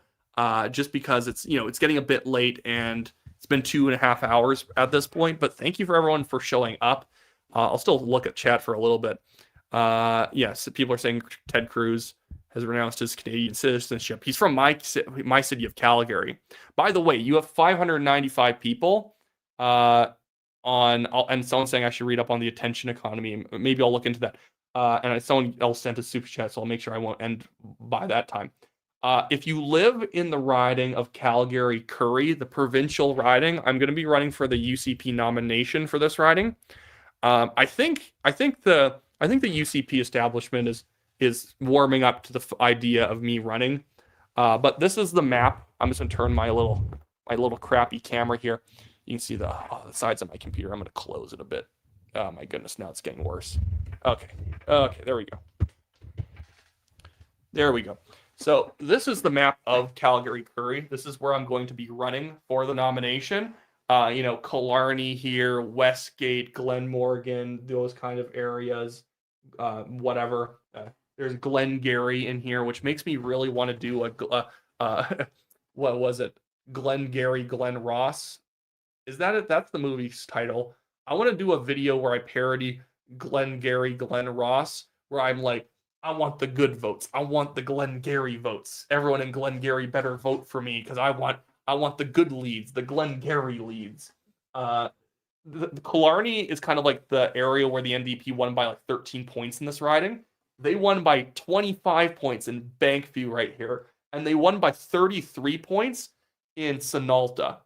Elsewhere, like Curry down here, in this Glenbrook area, Glenmore area, Westgate, Spruce Cliff, even down into here around Westgate or whatever, not Westgate, somewhere else. Those are the areas where the UCP ended up winning either by 2 points or the NDP won by 2 points or it was a tie. That's the funny thing with the riding. It was very close everywhere but Bankview, Sonalta, and Killarney. So if I can basically just reduce the NDP lead on the east side of the riding and try and fight Killarney to a standstill or win it a little bit, if I can then make the UCP margins much better elsewhere, it is much easier to win. It is so much easier for the UCP to win. It will be a knife fight riding. Both Polywave and 338 still predict the NDP would win. So I don't think I obviously am going to swagger in here and win. I do like a tough fight because this one's going to be fun. And I'm running against Janet Aramanko, who's nuts, who's out of her mind. She literally, I've been told at one point bragged, and I still have to verify this, I will try.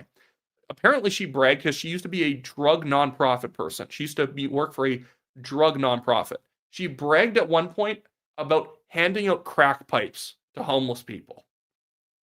She wants the drug abuse sites back open all over the city. She wants to but she wants to bring safe supply to Alberta after it did so well in British Columbia and Toronto. She wants all that. And then she also wants drug abuse housing where there's no real requirement to actually get sober. You can just harass a community just sitting there, an addict, never actually getting over your problem and creating problems for everybody. Yeah, she's out of her mind. And she also wants to defund charter schools, all this crap. And I think it actually is somewhat easy to win. So I'll just drop a link to my website. If you live in the riding, sign up on the website. Even if you don't live in the riding, you still sign up. And I try and, if I know there's a race and your postal code happens to be in it, I'll just go through the list, call people and let them know who I like. But some other people sent some stuff in. Jacob Snyder, 7304, says, New York Times, Canadian officials confirmed Carney was leveraging removal of Canadian blockade of Keystone XL to get special consideration for subsidized Laurentian industries. Milch cow defines confederation. And yeah, we talked about this earlier. It's so pathetic that maybe Trump demanded some things at the last moment too. Apparently Carney did. The New York Times isn't exactly a Trump ally paper. They're not going to say something that makes Trump look good if they don't have to. So they got the inside scoop that Carney decided that I'm not going to let you build Keystone XL unless you let me keep C11 and C18 and all this other stuff. What? What are you talking? See, Keystone's good for us in general. What are you doing? You're holding up a good project? We should want that anyways. That's the dumb thing. He makes concessions, things that I'd get rid of anyways. I don't like the streaming tax. I don't like the DST. I don't like Gordie Howe Bridge thing. That was dumb. But if you're going to give a concession on Gordie Howe Bridge and then get rid of those other two things, duct tape them together and say, I'm only going to give you these three things. Gordie Howe Bridge, DST. I'm going to give you the streaming tax. I'll just get rid of the whole thing.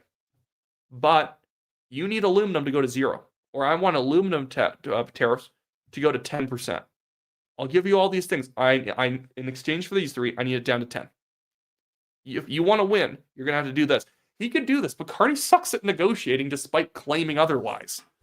And then King Odie says for $2, another great live stream. I hope you get elected. I hope too. And even if I got elected, by the way, I would still just keep making videos because why would I stop? I control this channel. I would maybe be a little bit less jabby if I'm talking about something where I don't want to create a headache for Danielle Smith. Not that I'm saying wild radical things, but let's say if they're trying to negotiate with Doug Ford, I'm not going to make fun of Doug Ford as much. But I'd constantly be going after liberals still and talking about other political issues. I just would make sure I'm not talking about Alberta stuff because that would be a little bit exploitative. I'd still talk about it. I would just not you'd have to separate what I would talk about from an account for my office as MLA. Not that I'm likely to win, but just saying in this hypothetical scenario, I just need to separate the job off from the show so that I'm not exploiting my job to give you interesting tidbits that really shouldn't be posted on YouTube willy-nilly. You get my point. MST3521 for $6.99 says, how much you want to bet they're signaling between a deal before September 9th? Well, I don't want to bet with you because I actually think that you're on to something. So I wouldn't bet you because I think you and I think we agree that at least deals will be restarted between September 1st and September 8th. I think that actually is fairly likely what you said earlier. So if we're wrong, you and I will be beaten to death ritualistically in the town square with sticks. If we're wrong, but I think it's probably I think it's a good call that based on Ford backing down, they're going to be back to the table pretty quickly. Or Carney would have let him go off for longer if he didn't think that it was getting in the way of stuff. Anyways, okay. So that should be good. I'm just dropping the link to my website again in case people want to sign up and you live in Calgary Curry. Again, it's Southwest Calgary. We're underneath Mountain View, west of Buffalo, which is like the super NDP riding downtown. It's just skyscrapers. It's very difficult to campaign for. A little north of Elbow, and of course east of Calgary West, and then a little bit south east of Calgary Bow. I don't think the boundaries are really going to change much, so it'll kind of just stay static, but I have some good ideas for winning the riding back. But yeah, so if you live in that riding, let me know. Recommend me to people you know. Rage on 5146 for $2 says, imagine a deal made on 9/11. I don't know. There's some thematic quality to doing something like that. And so, yeah, that will be good. So now I shall leave you people because it's getting quite late. Thank you for everyone who sent in super chat money. It really does help the channel be more sustainable. Thank you for all doing that. Thank you for hanging out on the show. It's been a blast. And like Jessica said, maybe I'll try and organize something on by-election night to co-host with another YouTuber for the fun of it. Although Gregory Wilson here for $5 says, need to rep some USD. Well, thank you for repping some of the USD. I need USD sometimes. I go down to Montana a lot. I like America. America's fun. I don't like some things America does around tariffs, but there's a difference between not liking something and making sure not to set your hair on fire so you can focus on the task at hand of fixing the situation. That doesn't mean capitulating. It means being flipping smart. But with all that being said, thank you guys for watching, and I'll see you all next time.